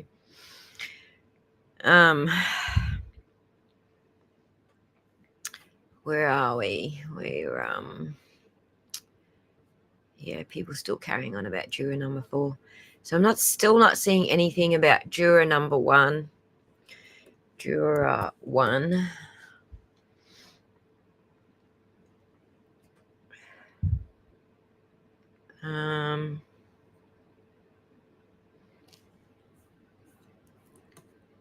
So juror 12. Has anyone got anything on WCVB yet? I don't know what the channel is on YouTube. WCVB, Boston News. Live watch on Boston News, weather and more. Bourbon Blaze, the night that tested America's spirit. Oops. There is something live right now, but it's like all the news, and they're currently talking about the Blaze, not the Juror. So, oh, you found it? Send me the link, Kebby. Supermod found it.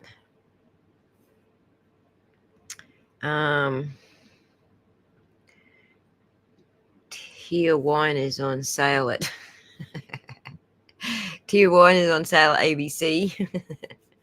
These people are not looking for justice for John O'Keefe. They already know who committed the crime. They're all in denial. Exactly, Ray. KP went after jury. Yes. I played her little thing before where she's telling everybody, don't go after the jury, and now she's going after the jury. Actually, I posted a comment to her yesterday. Let me see if I can find that. I posted a comment to her yesterday. Pretty sure that was on Kate Peters' being mean to the jury post. Oh, she's blocked me now.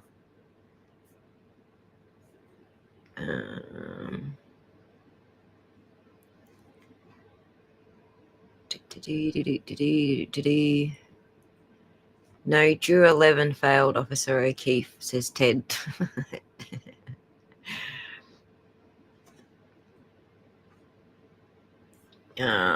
They totally ignored the evidence, says Slacey. They can't connect dots.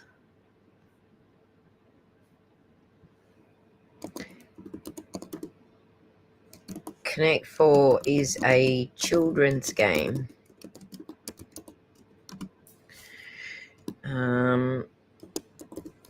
Beyond reasonable doubt is clearly for grown-ups. Sorry, someone replying to me. I've just got to put the sarcasm in there. Connect 4 is a children's game. Dickhead. Anyway, where's my comment to...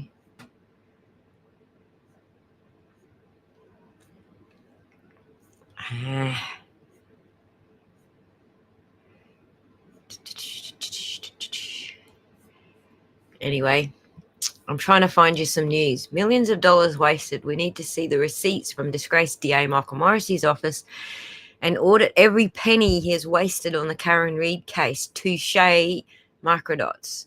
Touche. Oh, what tab am I sharing? Sorry, guys. I'm on the wrong tab. That was a microdots post. I adore... Whoops, hang on. Where are we? Today is Friday on the Cape. Anybody?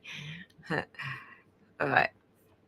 Already check every possible source. Okay. Thank you, Kevy. Kevy's still watching for the juror number 12 interview. Then the police should have found more dots. Exactly. They should have found a lot more dots. You're welcome, Scotty. Hello, Ms. How's it going?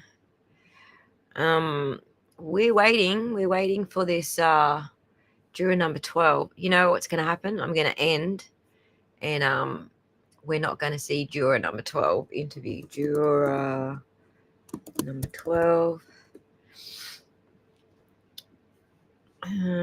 They still haven't got a newer post yet. They turned off comments too. Justice Served TV. Well, maybe he thought note taker alternative juror was going to support his views. Instead, John DePietro got his boom. John DePietro interviewed notebook juror, then deleted it from his website. But someone was smart enough to grab the transcript. You have him to thank for this. I was not a deliberating juror. Yeah, right. We read that out yesterday.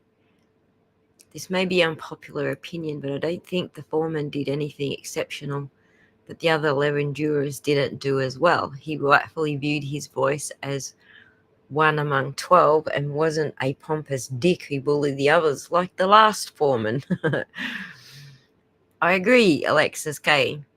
Did you see the SJC ruled today that the jury didn't vote to acquit on charges 1 and 3? It's too bad that the directions were ambiguous and the foreman led the group to believe it had to be all or nothing. That was from trial 1.0, incidentally. The teaser on WCVB, the intro of Juror 12, 7 minutes ago. This will be aired at 6.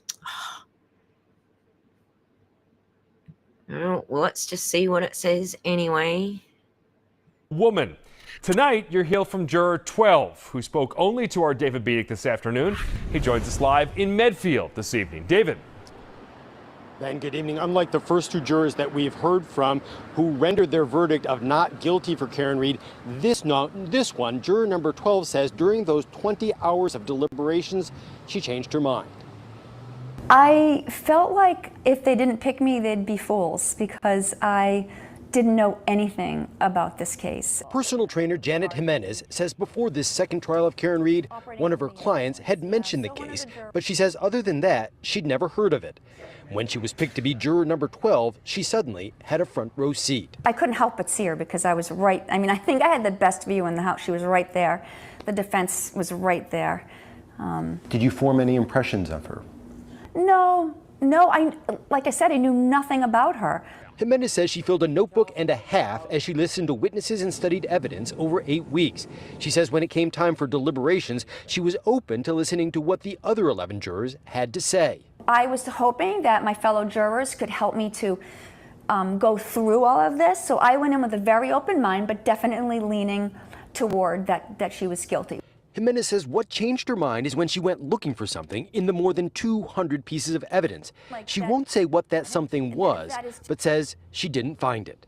And it was one big part that led me closer to there's a lot of doubt here. Jimenez says there were holes in the investigation, but she stopped short of saying she believes someone else killed John O'Keefe or that there was a police cover-up. I'm not there to say the defense's story was right or wrong. Do you know what I'm saying? Because there could have been other circumstances that happened. So I think there was things that we saw, things that we heard, the evidence that could have fit that scenario. So again, that's the whole doubt thing. Jimenez says there is one part of the defense story that she did not buy, what that was and what she thought about the crowds outside. Coming up tonight at 6. I love how they live in Medfield, David Beedick, WCVB News Center 5. All right, David, thank you. They totally misquoted her. She didn't say what they said that she was going to say in the next sentence. She said that there probably is some evidence that point towards it. Okay. We can only hope. Technogenic. We can only hope. Massachusetts verdict forms are highly weighted towards DAs. That, combined with a biased judge, is what Karen Read trials were. Yeah, and Scotty, I sent you the link incidentally on Facebook ages ago to get you up here to have a yak. Just so you know, I did send it to you. Can't even put up a super chat. What's wrong? What's wrong, Isabel? You can put up a super chat. I don't know why you can't. But if you're using an iPhone, I understand that there's a lot of issues with people using iPhones trying to do this stuff. I have a regular issue with YouTube. One day my credit card will work, the next day it won't. It's like weird shit. But I send them messages to Team YouTube on chat, tell them I can't send super chats, and they go into my back end and fix it. So obviously they got some shit going on at their end. Don't know what it is, but I apologize. But you can just tell me your comment and I'll put it on the screen. How about that? I'll do it for free. Samsung on Glara's channel. Okay, cool. Yeah, I have the same problem on everyone's fucking channels. It's annoying. I don't often send super chats because I'm really trying to save up for the build, you know. But when I do and it doesn't work, it's very freaking frustrating. But Isabel, tell me what your comment is and I will put it on the screen. That reporter's an ass, right? This I don't understand. The evidence showed Karen is innocent, and how can anyone ignore that? That makes no sense at all. Well, there's this thing called confirmation bias, Ms. And everybody thinks there's a couple of different factors that come into the confirmation bias, but everyone thinks that they're a pretty good fucking investigator. But we've played a few games on my channel that sort of show, that sort of expose that even though you think you're pretty good at something, you're probably not as good as you think you are, me included. And they're fun games, but you know, it's just to sort of emphasize the Dunning-Kruger effect. So the two effects that happen is the confirmation bias and then the Dunning-Kruger effect. If you think you're better at everybody else at physics and math and understanding all that sort of shit, and you already think Karen Reid's guilty, then you're only going to listen to the physics and the maths that confirms your bias. And so that's where this Dunning-Kruger, feeling like you're better at something than everybody else, and confirming your bias sort of come together and play a role in things like this. So I worry with reporting like that, if we see or hear in the interview isn't edited to send the message they want to put out. Of course, Siggy, there's a lot of shit that ends up on the cutout and on the floor, right? We all know that. I am using an iPhone. That's okay, Isabel. If you send me a message, I will put it on the screen anyway. What's Scotty doing? Reasonable doubt is always to be held paramount. Exactly. That's their job. Michelle, my favorite Aussie in the house. Anyone else noticed the PP has huge crush on Spanky? Oh my God. Starts with an answer to whatever question, then immediately goes to, I believe the prosecutor. I did get the link, but Restream won't work because of camera and mic permissions I attempted to set up. Couldn't get the link to work on my phone. Yeah, I can't help you with that because I don't have an iPhone. That's a bummer. I have to remember it now. We've got your book marked, Isabel, so we're waiting when you do remember it, but that's what happens to me. I am the best at fuck up, trust me. If any doubt, that doubt goes to defense. That's the way it's supposed to work, right? Most of these people saying there was mountains of doubt and they couldn't connect the dots, they're obviously the ones that have the issue and should never be on a jury. Because I feel like these guys, we said the same thing about the last jury. We didn't blame the last jury All right, hang on. I need a mouthful of coffee. My throat just went weird.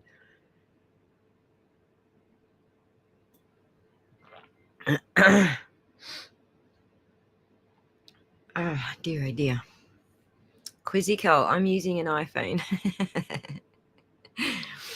Yeah, it's some accounts just fuck up sometimes, Quizzy.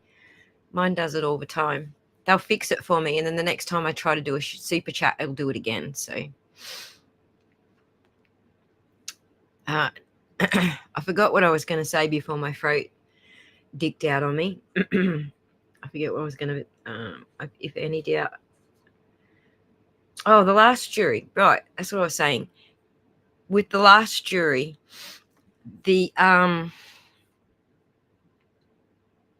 we didn't pay out on the last jury. We weren't mad at them. We weren't anything towards them. In fact, I actually wrote a song like, we don't have the power to destroy you. They do, because they're the fucking townies. They're the ones in charge of that place. But we didn't pay out on the last jury, even though it wasn't a verdict that we all wanted. Putting her through another $2 million worth of trial, for example. It wasn't an outcome that we wanted, but we didn't pay out on that jury. What we paid out on was, Bev trying to rig that jury, because clearly she did try to, and clearly she just a clip of coffin doofus. Okay, we'll grab that. Clearly Bev did fuck around with the jury, and the reason I say that is because of the amount of emphasis she put into the motion to dismiss, where she was denying it. And she went through every single detail of denying every single detail, and that thou doth protest too much is what gave us the suspicion that she fucked with that jury. Anyway, we see her doing it with the forms again, this jury. So the game they played with the last jury, they obviously couldn't do that this time by putting Fanning in charge, because the Bev denied it fucking emphatically and went off a tree about it. But also, she tried to fuck with them through the forms this time. But that's not the jury's fault. We're not paying out on the jury, last jury, or this jury, because Bev fucked with them with the forms. So I feel like, it's a completely different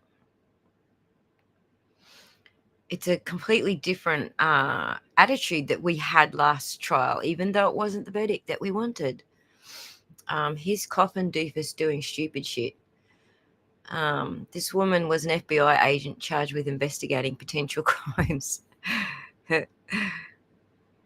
And what we call DRT, dead right there. This is not a case where they had any signs of seeing anything other than that. So I understand why they did not try to ask for a consent search. There was no possible way you could ask or you could get a warrant. Zero. You know why? You can't lie on an affidavit in a warrant. And on that affidavit, you would have to say, there's somebody on scene that's screaming she hit him. She's going crazy. She's acting berserk. She specifically is involved with him. You would have to say that his shoe was found there. You would have to say that it appears there's grass underneath him. The snow is on top of him. His cell phone is right there. It appears to be a motor vehicle accident. His taillight is broken. There's a debris field. None of that gives you probable cause to believe anything nefarious happened in that house. So for those of you who have written affidavits, if you haven't, you have to include everything that you know at that time. Well, you just skip past the most fucking obvious thing.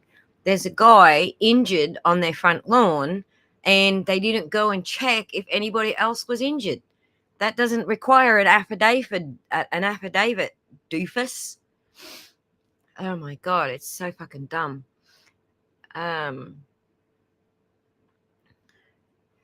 Yeah, and they couldn't fix Jim's bingo balls this time either. Right, because the defense put in a motion, and so trying to make the fix fucking happen this time. There was too many eyes on what she was fucking doing. Me too, Kevy. She's completely hateable. All right, we got your comment. Isabel says,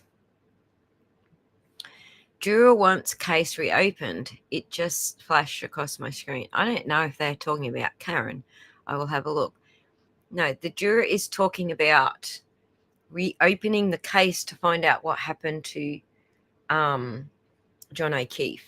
She's not saying reopen the case because they can't retry Karen. That's double jeopardy. Well, we'll be up to triple jeopardy this time, but Karen is done. This will never get put back on Karen again because it's done. Once you're done in the courts, they cannot charge you again. So she's talking about reopening the case so that they can find out what's wrong with John. Oh, who killed John, sorry. You're welcome, Big Ziggy. I'm a frequent lurker, really hoping that lawyer mashups from last day and a half before the verdict are in the works. Ziggy, all the mashups are in the works, all of them. I put a pause on the mashups because I knew once the trial was done, even if it was a hung jury, we would have months and months and months up our sleeve of nothingness. And when we usually have nothingness up our sleeves, we come up with stupid stories like there's a fucking black shoe at the crime scene and, you know, stuff like that. So I decided to hold it off and do the mashup. So I'm up to Jen McCabe's second lie. I think I did the she lied to the feds part. Or is that what I'm working on right now? I forget, but I'm up to Jen McCabe's. So I'm still right back at the start of the trial. I haven't done Whiffen or any of the experts yet. So there's plenty more mashups coming out. Keep your eyes peeled for them. I wanted to hold it off so we had some material that we could still watch that we all were going to enjoy after the trial was over. So, and I know you all love the mashups. So a little bit of like elongating the enjoyment. What was the word I was looking for? But yeah, making it last longer. I'm like that. I'm even like that with lollipops.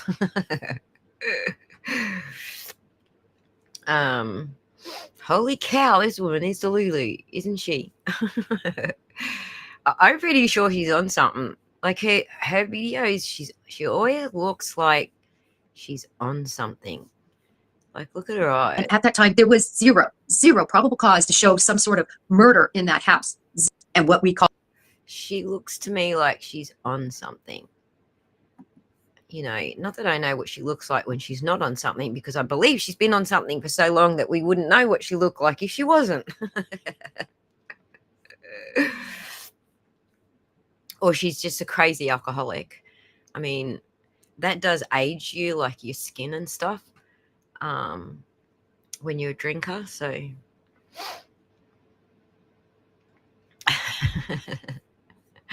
all right, let's move on. Yep, she's pretty scary. Coffin Daffy, FBI cattle cop and firearms instructor. She was great at cleaning the guy's guns after shooting practice. And they can reopen the case if they want to. It won't have anything to do with Karen, right? Exactly. This dumbass can't figure out that Higgins saw John enter the house. A tall, dark-haired man came into... Yeah, exactly. Who the F does she think that was? Totally agree with you, Rick. There's just so many points she's missing in saying this, repeating the same stupid bullshit. Also, they knew it was a cop's home, so minimal common courtesy.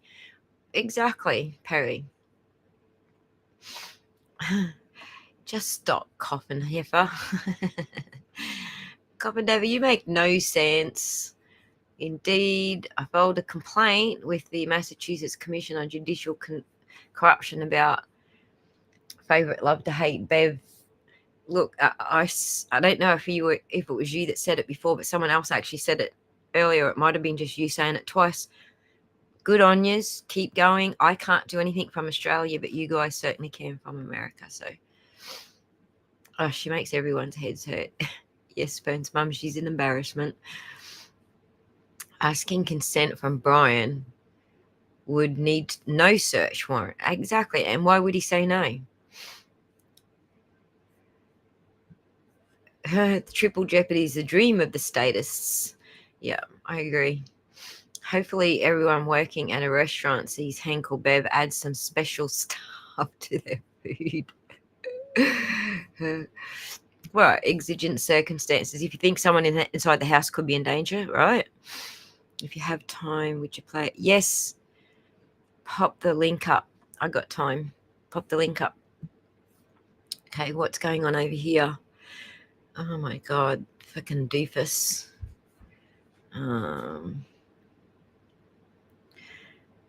Sleepy's having a good laugh at it, so let's laugh along with Sleepy Goosey.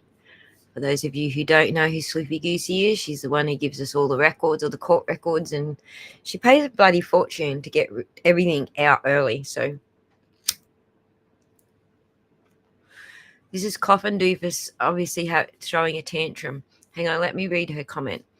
Ha ha ha, not Coffin Dapper, now on court TV. I hate to break it to you, but what this means is that the evidence presented to the jury either wasn't found to be credible or wasn't enough to get them beyond reasonable doubt. And Karen was there to drop John off. So let's have a look what she was. Well, there were two facts, if you will, that each of them said that were just unbelievable to me. Juror 4 said that he didn't believe the tail light was even broken. And juror number 11 said she didn't believe that Karen Reed was even at the location at the time of the death. She said he was just there she was just.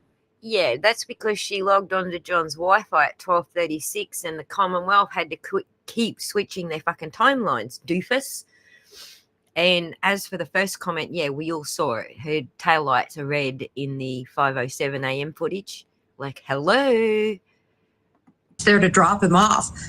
So it was clear to me that somehow the evidence that was in evidence just went over their heads or they didn't pay attention to it. It also seemed that it was very probable they did not consider her statements, which remember was one of the questions that came in. Yeah, and her. Yeah, I think they did consider her statements. But the thing is, her statements didn't say what you think they said. Her statements were actually her asking questions, just like anyone would do when they just found their boyfriend dead on the front lawn.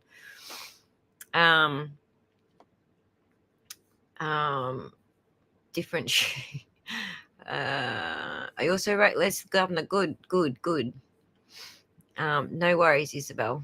Cost you nothing. All of Lord Jude lost their minds over the jury questions. We'll get in there, Ziggy. We will get there. There's plenty more to come.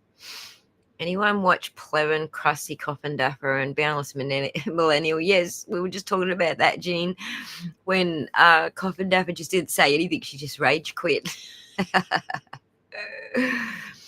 Those Canton gangsters, it's like Kankles, know that the investigation is going to lean in now, and that's why they're all coming out making the rounds with the media. They are so scared. I agree, Joanna. I agree. They got something to be scared of now. Right, Mark? We can't stop the fight. We have to continue. Can't stop the rock. Coffin Daffy doesn't know they found the shoe, taillight, and hat 3 days later. She does know. She's just fucking ignorant. Like, seriously, Donna, she's just stupid and ignorant. But notice how bright and perky she looks in this video. Like, look. See the eyes? She looks real bright and perky in this video. But in the one that we just showed, hang on, shoot. Look at this. She's all drugged up and fucking weird looking. What's going on with this bitch? What is going on with this bitch? So she probably waited, to box wine's a curse. She probably waited to down that half a box of wine until, after she did this interview, because, look at that. That's a total difference, right? There's something going on, hey? I don't know what it is, honest. Sorry, I'm getting behind in the chat. Fuck, I'm way behind in the chat. She looks nasty. Her own poll backfiring was awesome. It was a bloody classic. 85% of her audience didn't believe Karen was guilty, so... I'm not even sure that Jen is implicated. What Jen did was she implicated the others by doing that search at 2:27. I'm not sure that she is implicated in having done anything to John O'Keefe, because I don't think she could throw a punch that would knock him off his feet and smash his head on the ground like that. I believe that she is the one that implicated everybody else. That's what they did. Sorry, keep that coffee off the keyboard. She looks like somebody's homeless drug addicts. She looks like some of the homeless drug addicts around here. He's a coke dealer. What happened to makeup before going on TV? Yeah, see, that's exactly what I don't like the camera, Mark, because I fucking hate makeup.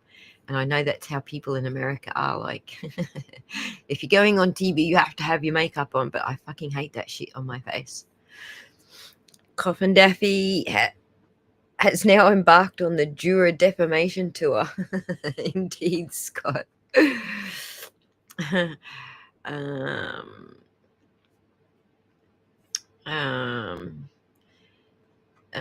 Coffin Dummy and all the rest of them are skipping way all over the science data, cold hard evidence, what the actual hell is wrong with these psychotic people. It's really scary. Well, this is a sunk cost fallacy. This is something else that goes along with Dunning-Kruger. Like, see, she gives all her credentials. I used to work with the FBI, the blah, blah, blah. I'm so fucking good. Her confirmation bias. I'm only listening to the facts that confirm what I believe happened. And then the sunk cost fallacy. I've been saying it for so fucking long. Now I'm invested in it. So, yeah. Interesting. They all go hand in hand, all three of those things. I think Jed, I don't know, Ed. I don't know, Eddie. I think maybe she wanted to. I think all the women wanted to have an affair with him. So, Joanna, I hate wearing makeup too. Good girl. It's so bad for your skin. That's why I don't wear it no more. I'm retired and living my best life with no makeup. That's why I don't want to go on live with no one. Right. That's why I don't share my camera. I'm done with the whole I've got to look beautiful for everybody. You know, the one thing I've never done, and I never will, is stick those stupid eyelash things on my eyelids. I cannot fucking stand them. I tried them one time in my life because I was going to a fancy do. Actually, that's my that's the picture that I've got up at the moment instead of my avatar. I was actually going to the Mayor's Charity Ball, and I did try the stick-on eyelashes, and I lasted like 2 seconds and went, yeah, fuck that shit. Baby, I don't know how people do the baby eyelashes. It's like the most annoying fucking thing on your face. Like, it feels like constantly like something is, there's something on your eye. I mean, obviously there is, but it feels terrible. I just can't do it. So I would never make it in freaking America with the whole fucking you got to do this to your face and fucking Botox and all the other fucking shit that goes with it. Yep, I read that one. Thank you, Kevy. We did that one already. All right, so I'm going to take a quick break and swig on my coffee to go to the toilet. I'll be back in 2 shakes. We're 3.5 hours. So 1 more hour till Runkle's interview with Yannetti and Alessi. I'm so fucking hanging for this, guys. So let's take a quick break and let's play. Let's play a video that Michelle made and music that Kevin put together. Share this tab. Pop that open. Are you all seeing it? All right. Beautiful work by the two of you. The two super mods put this together. So enjoy. I will be back in 3 minutes.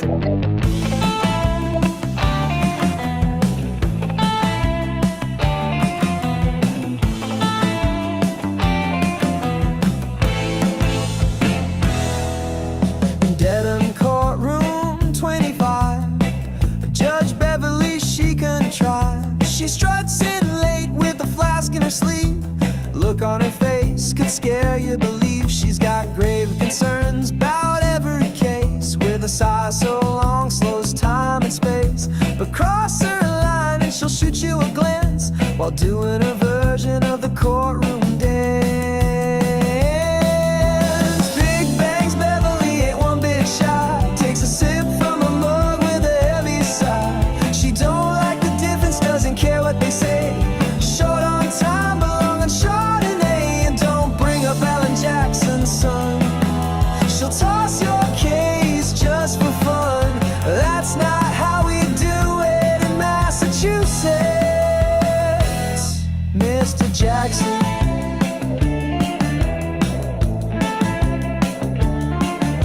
Now Spanky's her boy, sits right by her throne, feeds her crackers and fondles canoe. She leans on Meatball, a shadowy gent. Rumor has it a robe was his rent. Interrupts the lawyers like she's cutting in line. Rolls her eyes, wrap it up, we're out of time. Break at 11, lunch at 1. The courtroom's a bar when the day is done. Big Bang's Bevel with her look of disdain. There's grave concerns, objections sustained. She bangs the gavel like it's karaoke night and rules the court by cocktail light. Hates Alan Jackson with a burning fire. His voice make her eyes roll and expire. That's not how we do it in Massachusetts, Mr. Jackson. The bailiff just nods, the clerk just weeps. The jury's asleep, but Bev still speaks. She's the queen of corruption, the duchess of sass, with a robe full of bribes and one massive ass. Big Bang's Beverly, justice with flair, with grave concerns and messed up hair. Interrupts the truth, but never the lies. She's got Meatball's number and Spanky's high five. She don't do fairness, she don't do facts, but she does do White Claw and shady contracts. That's not how we do it in Massachusetts, Mr. Jackson. Now get out of my court and quit your overreaction. So raise your glass to the judicial dread, to the hungover queen with bangs on her head. The legend, the myth, the sass from above. Big Bang's Beverly will show you no love. Court adjourned cause I'm bored and it's White Claw time and I wanna get messy with a lesson.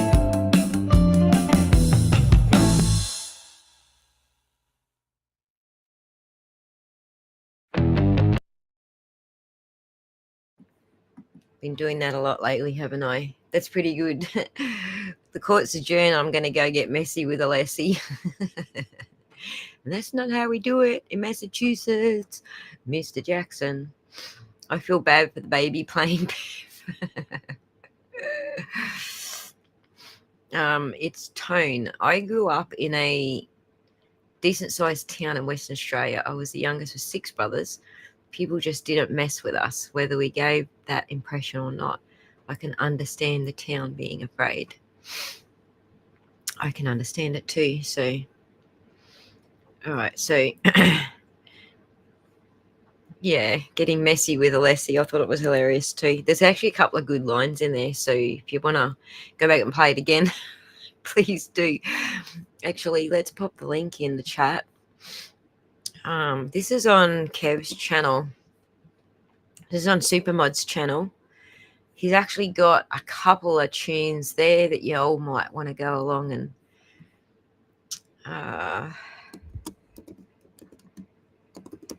Kev's channel.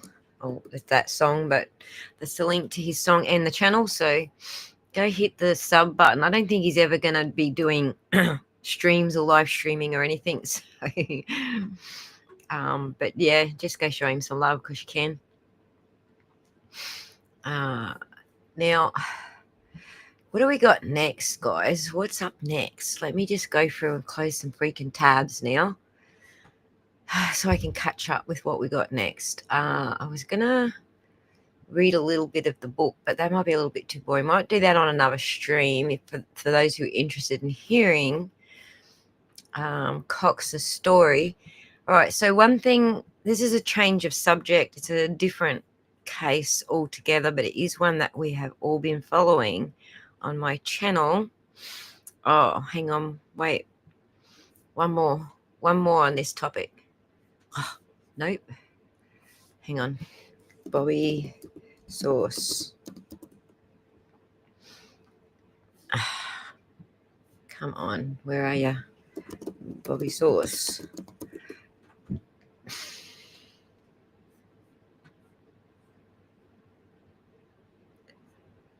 Kev, you actually sent me a bookmark which doesn't open up any bookmarks. Can you send that Bobby Sauce one to me again? We'll put that up last. So there is another case that I've been following. We've been waiting for some movement on this other case for quite some time now, and we finally got some movement. So shit, where is it? I did have it open a minute ago. Where did I put it? Shoot. Here we go.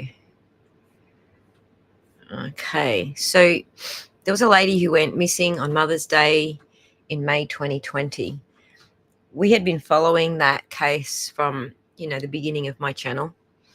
And what happened was they arrested her husband. He was very abusive. They arrested her husband. And they messed up the investigation like freaking hardcore. Shit got so screwed up and messed up. It was ridiculous. And they ended up having to, I think the judge basically put them all in a corner where they had to dismiss the charges because all the main evidence wasn't going to come in. They just fucked everything up. And, of course, Linda Stanley was on that case. She was the district attorney. She was as fucking bent as D.A. Morrissey. She's just going after Barry Morphew with fuck all. But apparently there's a lot more evidence now. And now it's, how do you say that? Sashawa County. Is that how I say it? It's now a different county that's going to be trying the case because that's where her body was found. But I'll come back to, I'm going to give you the news on that, but I just want to do one more on this subject before we change tunes, because it's a great way to end that topic. Bobby Sauce.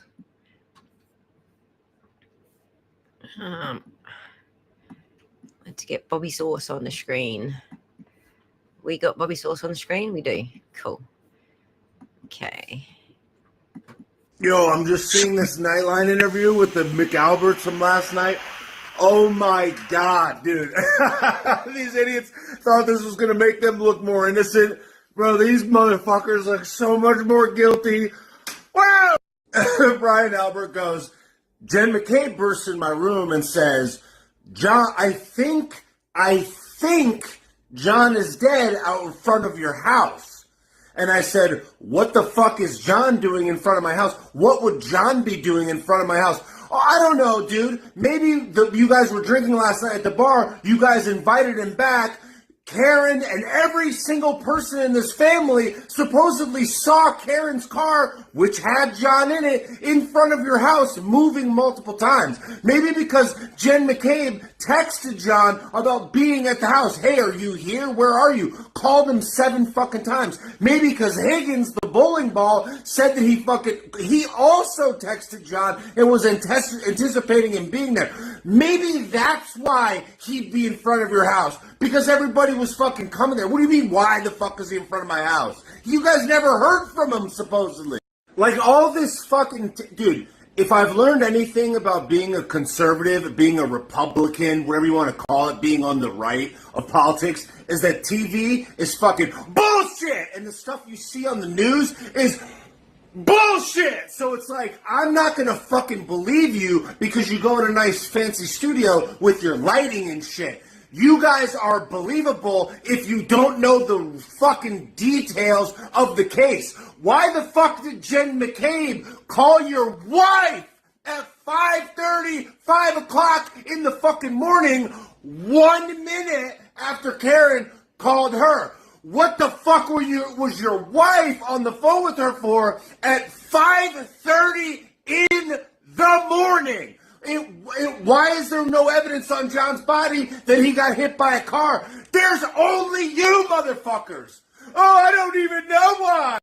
It's like these people think we're fucking stupid. I don't have to live in Canton to be able to look at evidence and pay attention, you fucking nerds. Like, here's a question. Here's a question, Brian Albert. Why the fuck do you throw your phone out the day before it was supposed to be subpoenaed, you dirtbag?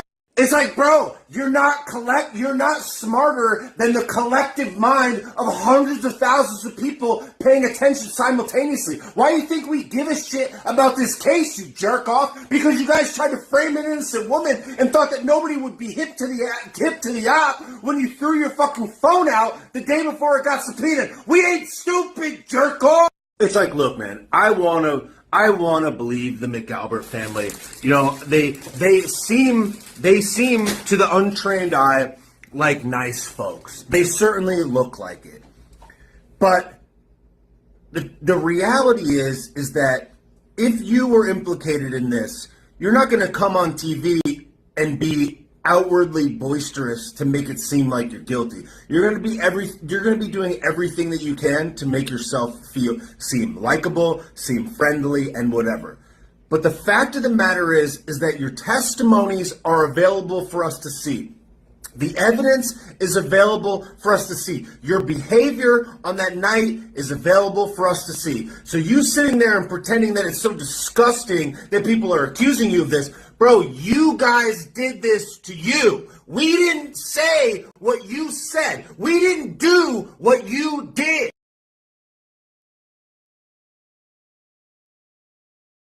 Whoops, muted again. Dude has just the right amount of energy for this. I love it. Nathan Reed in 30 minutes. We could do that. All right, that gives me just enough time to introduce this one here. Let me just grab it for you. I do an introduction video about the Suzanne Morphew case.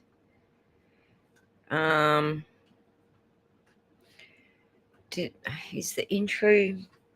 Hang on, I need to just look at my playlist again. Hang on a second.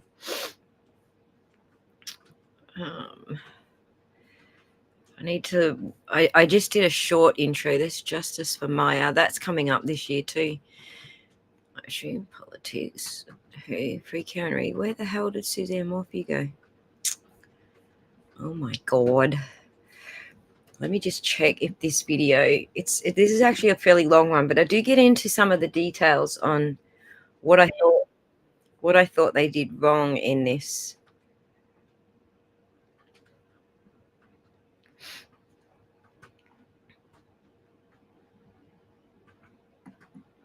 Let's share this tab. All right, have a listen to this. I'm not going to play it all the way through, but I'm just going to go through. This is another one that involves a lot of data, and it involves vehicle data, and it's one of the reasons. No, I'll do a raid. I'll do a raid when we're done, Kevy. This is one of the reasons that I followed this case with Karen Reid, because I'd already done a lot of work on the data in this case. So his vehicle data was submitted as part of, the fucked up investigation that got cancelled or dismissed rather. And then after that dismissal, they released a lot of the information. We pulled it all together. They just did it in photocopies, in PDF photocopies. So they were just images. So we actually sat there. I sat there for days on end, pulling every single piece of data off of those photocopies, putting them into a spreadsheet and organizing it and working out what the hell was what in that data. So his defense made some arguments which I thought were really weak, and I explained why I thought they were really weak here. But this is to give you an overview of what sort of data we got from that case, which is really the essence of why I got into the Karen Reid case. I'd already been through understanding what all this data was. Barry is Barry Morphew, and this lady who is on the screen is who he murdered. So he hasn't had his day in court yet, so allegedly murdered. So he was acting like one of the McAlberts. Exactly, Rick. Exactly. This case, like even the judge and the DA behaved similarly in this case. So, I mean, this has so many echoes of what we just sat through in this case. So I'm just going to take myself off the screen and let you have a quick listen to basically what's going on, and then I'll update you on the latest news. So.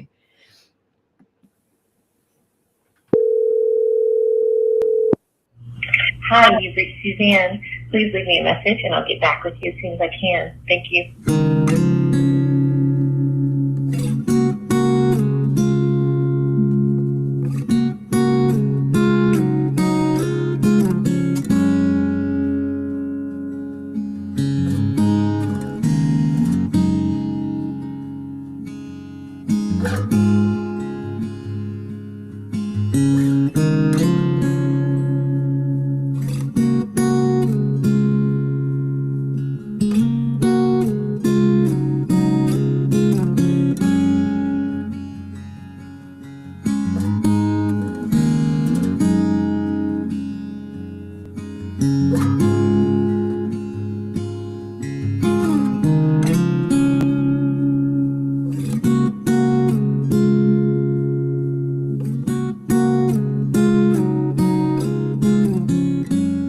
Before we start with the Justice for Suzanne series, I want to give you the heads up on how we plan to go about it.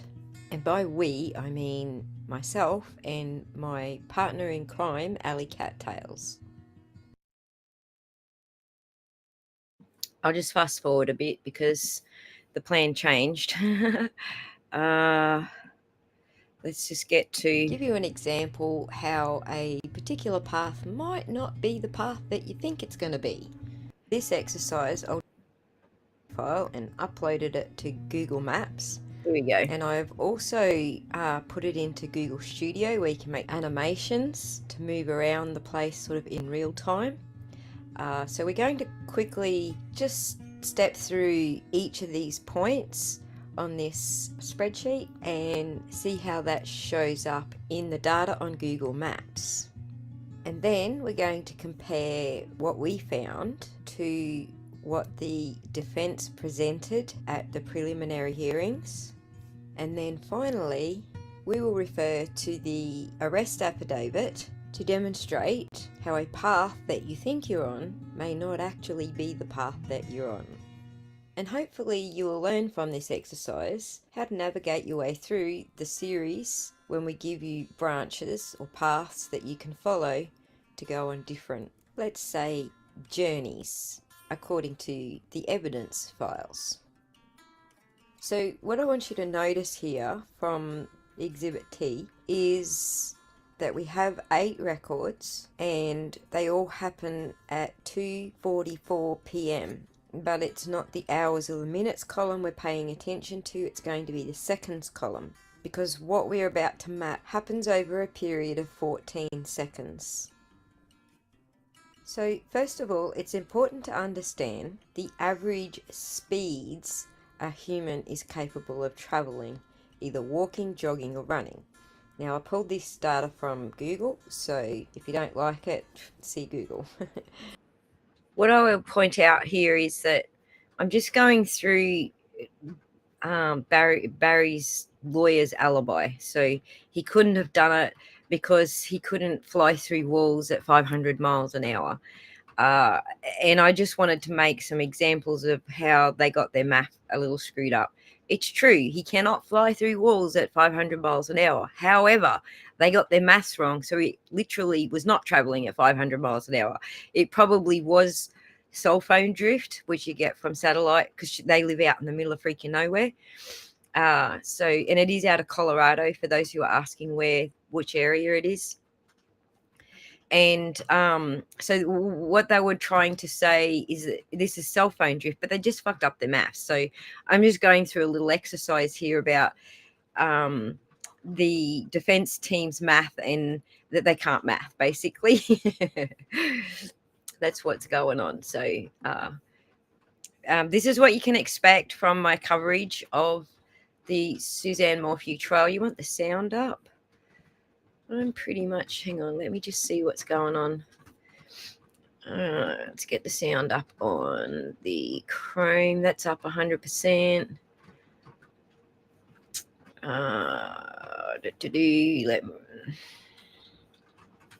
Yep, that's full blast. We're all full blast here. So I might have actually recorded these at fairly low volume, which I didn't mean to do, but anyway, we shall continue. However, this is average walking speed for a male is around 5 kilometers an hour, and if you're in America, that's 3 miles per hour. An average jogging speed for a male is around 9 kilometers per hour. For Americans, 5.5 miles per hour. And an average running speed is around 20 kilometers per hour. Now, because he's a male, he is a little athletic, but I wouldn't put him at a runner type athletic. I knocked about 5k an hour off that. That's just Barry running flat chat at his current fitness level. And so for Americans, that's 12.4 miles per hour at top speed. If you've already looked at the preliminary hearing records, then you'll probably recognize this diagram. But essentially, it's the last 5 of the 8 records that I just showed you, and I've plotted them here in Google Maps. I also measured the distance between each map pin. And so what we're going to do is we're going to calculate the speed at which Barry must have been travelling in order to make sense of the prosecution's findings. And there is a twist at the end of this, so hear me out before you write it off. The distance between map pin 1 and map pin 2 is approximately 16 minutes. The spreadsheet shows us that 3 seconds transpired between these 2 GPS trends. I just realised I said minutes there, and I meant meters, 16 meters. And I think I actually do some translation into feet for you so that you all can follow if you're working in feet. Transmissions. So, to calculate how much distance was travelled in 1 second, we take the 16 metres and we divide it by 3 seconds, which gives us 5.33 metres travelled in 1 second. Next, we plug it into the Google converter and we end up with 19.1 kilometres per hour, or for Americans, 11.9 miles per hour. Which means that yes, he would have to be running flat stick, but it doesn't mean it's impossible. And if it's an open plan living kind of house, then there is no walls to run through. Now, let's rinse and repeat. 19 minutes over 4 seconds gives us 4.75 metres travelled in 1 second. And then we plug that into the converter and we get 17.1 kilometres per hour, or for Americans 10.6 miles per hour, which is still a running pace but not quite flat stick, and certainly not impossible. 17 metres divided by 2 seconds gives us 8.5 metres per second. Plug it into the converter, we get 30.6 kilometres per hour, or for Americans 19 miles per hour. This last pin isn't in the defence exhibit diagram. However, it does show a walking pace to the last GPS location. This time, we're going to step through it in real time. Just note, the first 2 pings happen simultaneously.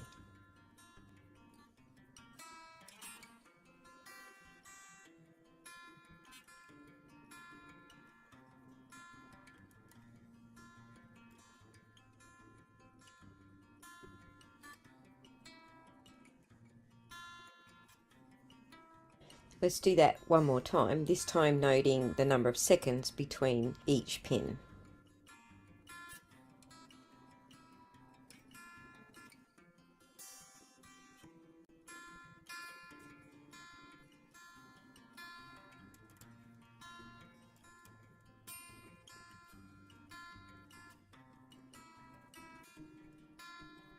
Now we're going to step through what the defence got wrong, but before we do that, I just want to show you that I am using the same data that they're using, minus the simultaneous pings at 2:44.02 seconds.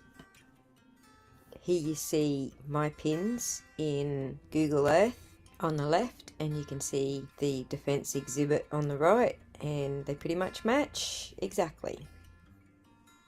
So, how did the defence come up with a different figure? For the first distance between pin 1 and pin 2, we came up with 11.9 miles per hour.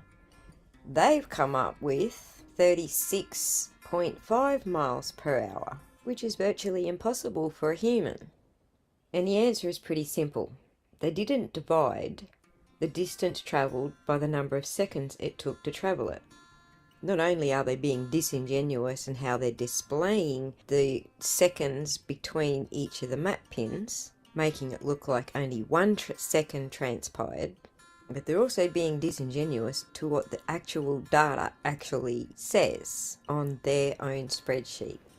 In fact, so I'll spare you the rest of it because you all don't know what data we're talking about, but one of the points that I make in this video is that besides the fact that they can't do math, because there is a very simple formula for what they're trying to do and they didn't do the formula, these are the types of things that they're going to try and pull with Barry Morphew's murder trial. So now he's been finally arrested.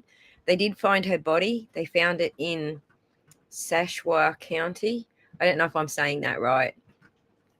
They found her body in Sashwa County, and this is the type of shit they're going to try and pull. They're going to try and pretend that they're so fucking good at maths and they can't even do a simple speed over time equation. But the problem for Barry is, before he got the lawyers to do this math, this wrong math, he actually said, "Oh yeah, I was chasing chipmunks," to explain away this little time pattern that I'm trying to show you here. He said to the police, "Oh yeah, I was chasing chipmunks and I was actually shooting at chipmunks. I was shooting all over the house. I was shooting chipmunks with a gun," and the cops arrested him. So it's Barry's own words that are going to undo him this time. We have been sitting on the edge of our seats waiting to see if they're going to if Sashwa County was going to arrest him, because that's where her body was found. There was a lot of issues with the DA and the police involved in the original investigation in what was their county again? God, I gotta go back over. Let me just remember what county they were in, because I've been in freaking Massachusetts for so long. Maysville in Chaffee County, west of Salida. That's where she went missing from. That's where they were living, in Maysville. So what's happened is all of the issues that were involved with the DA, the judge, the police over there in Chaffee County are all kind of like cancelled out now. So he sued them all. They dropped the charges. He sued them all. And I was worried that they weren't going to be able to recharge him because he was suing them all. That was the issue that I had about it. So we've been on the edge of our seats waiting to see what's going to happen. But what did happen is they found her body in Sashwa County. Did they use aperture? No. Although they might now. They found a body in Sashwa County, which means it's a different county. So the Alamosa, Colorado is the where the grand jury has now indicted Barry Morphew on the new charges. So, yay, he is actually going for first-degree murder. He's probably going to try and use all these excuses like your data doesn't add up, and we can prove it by showing you data that doesn't add up. I don't know, but I think that he will probably stick to the same defense team that he had that got him the first dismissal. I hope he does, because they're fucking dumb. They don't know what the fuck they're talking about. There's so much wrong with their data. It's crazy. But the problem with any story that he comes up with is that he already admitted to shooting chipmunks, right? There's lots of blue chipmunks running around Mayersville now. He already admitted to shooting, like just firing his gun off like willy-nilly at chipmunks. So they found bullet shells beside the bed.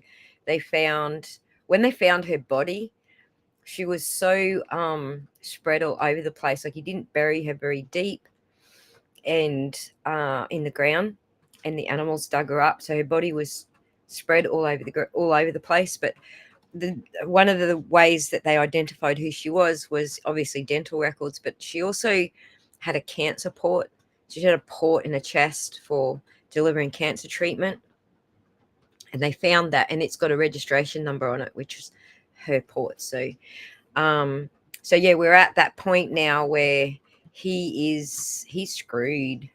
He's going down. But anyway, it's going to be interesting case to see how it shapes up from here, because I feel like he's still going to make up stories. I just don't know what stories he's going to make up, but none of the data supports his cockamamie stories. But what he actually did was he disabled his GPS and stuff in his car, and he tried to jiggle with his car data as well. And we see evidence of him doing that. The way the data plots out, you can see evidence of him doing that. There were a lot of these allegations that Karen Reid's brother was doing this with her car in the Karen Reid trial, but the data didn't match what they were saying in the Karen Reid trial, whereas Barry Morphew's data actually does. There's actually CCTV of him disabling the GPS in his digger the day that he buried her. There's CCTV. It shows the digger goes offline at 2 p.m. and there's CCTV at 2 p.m. showing him in the back of the trailer doing something to the digger. So, stuff like that. There's so many freaking things, so many things in this case. But anyway, the 12th Judicial District Grand Jury returned the indictment on Wednesday. Morphew was taken into custody in Gilbert, Arizona. According to a news release, he will be extradited to the San Luis Valley to face charges. The fact that he's even in Gilbert, Arizona is an issue on its own, because he sold the fucking house. They hadn't even got him into fucking court the first time, and he sold the fucking house. He sold everything. Like, they hadn't found Suzanne. He didn't care if she found her way home. Didn't care. Sold it all. He's got the girls completely wrapped around his fucking little finger. It's the most tragic story ever heard in your life. Like, really, like the utmost abusive. I can't even put it into words how abusive this guy is and how he's treating the daughters, dragged them into their marital issues, the whole thing. Like, I do have a series on the Suzanne Morphew case. I can put the link up for you to watch them. They're only like 10-20 minute videos if you want to catch up with what we've got so far, who Suzanne is, the history, the types of texts that were going back and forth when she actually died, the last texts and phone conversations that she had the day she went missing. So anyway, there is a media briefing. We could probably pull that up shortly too. 9 News will live stream as the news conference plays. Cool. According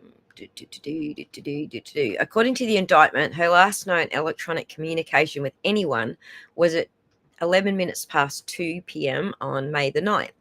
Her last activity on a password-protected account was at 3:08 p.m. on the 9th, more than 24 hours before she was reported missing. Data from Barry Morphew's devices showed, according to the document, that he returned to their home at 2:43 p.m. on May the 9th and data from his phone and truck showed that he did not leave again until the next morning on May 10th. I have plotted all of his truck movements out into Google Maps. I've got 100 maps. I've got animated. I've got the whole roo-roo going on with this. So we're ready to take this up as far as the data goes. The indictment says Barry Morphew turned off his phone about 4 minutes after he returned home and did not turn it back on until 10:17 p.m. the same evening. He also turned his phone off for about an hour on the morning of May the 10th, according to the document. So these times will actually be crucial in the case, because what I believe he did, just from my guessing and looking over the case and the history of the case, he used the daughter's vehicle. So he drove home, killed her, shoved her in the daughter's vehicle, and took her down to Sashawa County to bury her.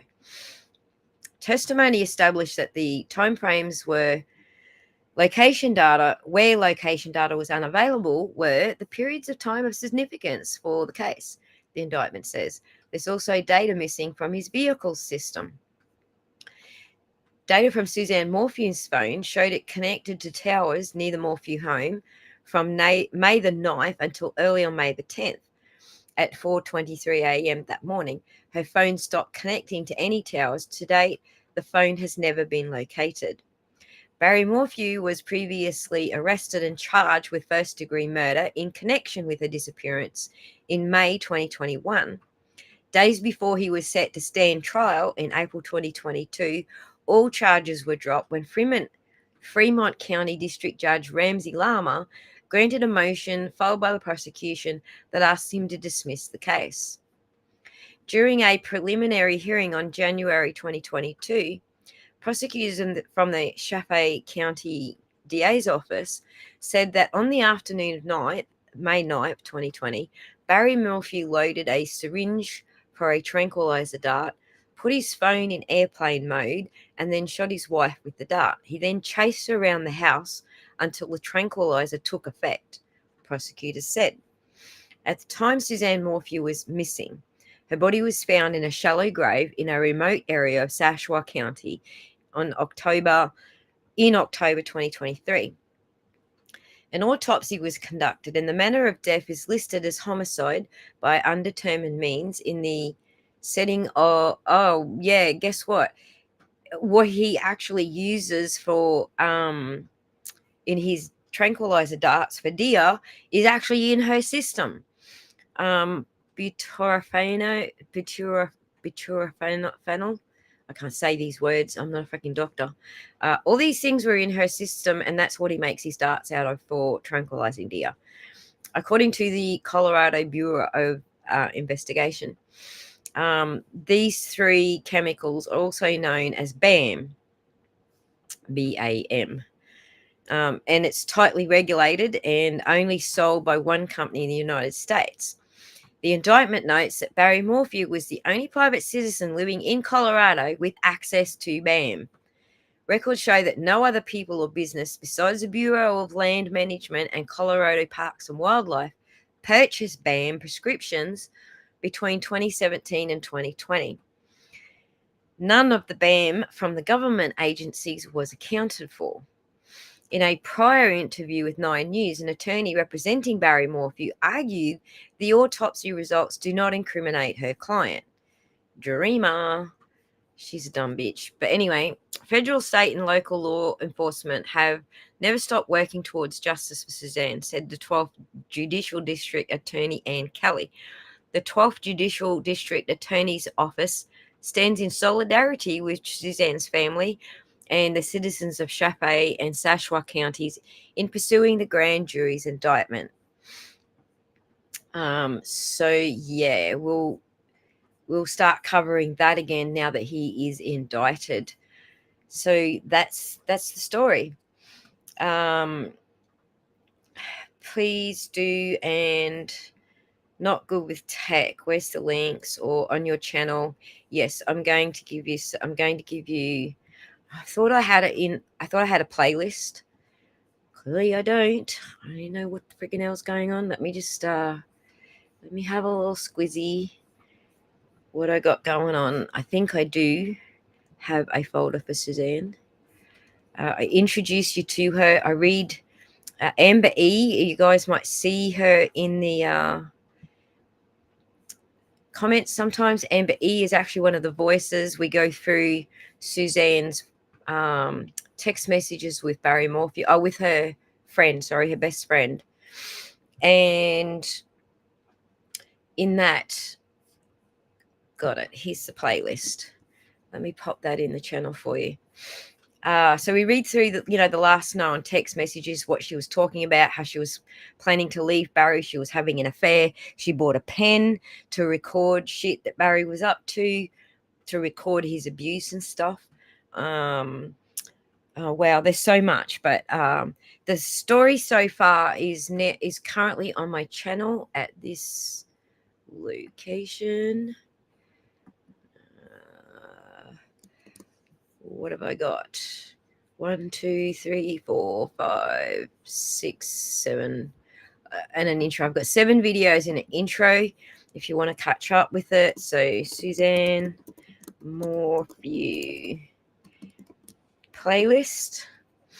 So yeah, go do that. It's a interesting story. It's got some similar elements to the Karen Read case. There's people involved in the investigation who weren't doing things on the up and up. The DA was being a bit weird. I don't even know what her fucking issue was or why she was being weird about shit.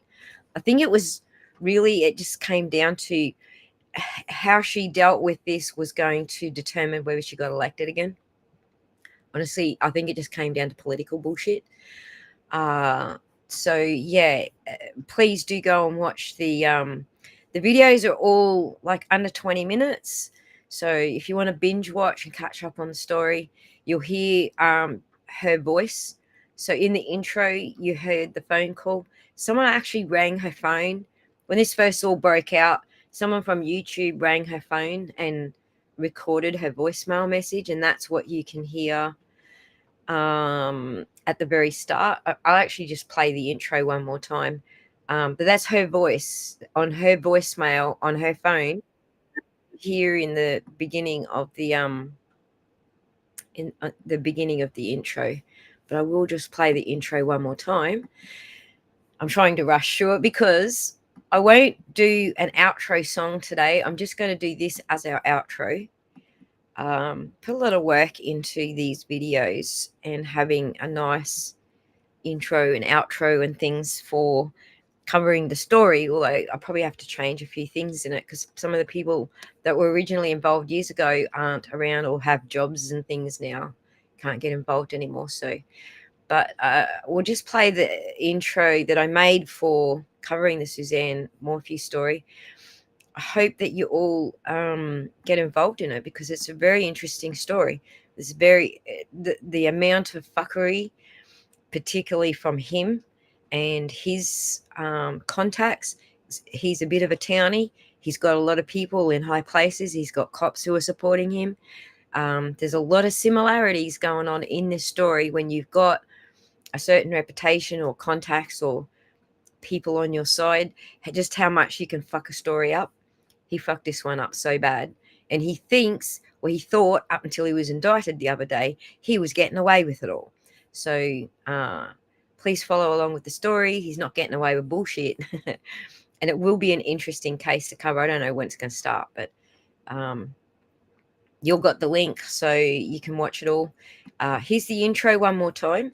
And I think, how are we doing for time? I think you're all going to get teleported to Nathan Reed's interview with Brian from LTL as soon as this hangs up. So when that happens, enjoy the interview. I'm going to go watch it. Straight after that, we've got Runkle's interview. 23, that doesn't tell me anything. 2,300 hours. How long? 23 minutes. It's in 23 minutes.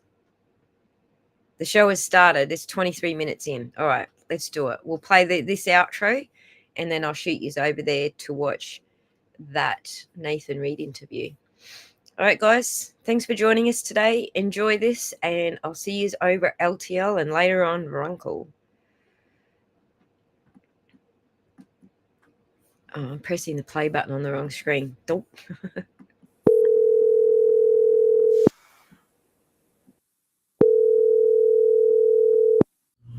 Hi, you've reached Suzanne. Please leave me a message and I'll get back with you as soon as I can. Thank you.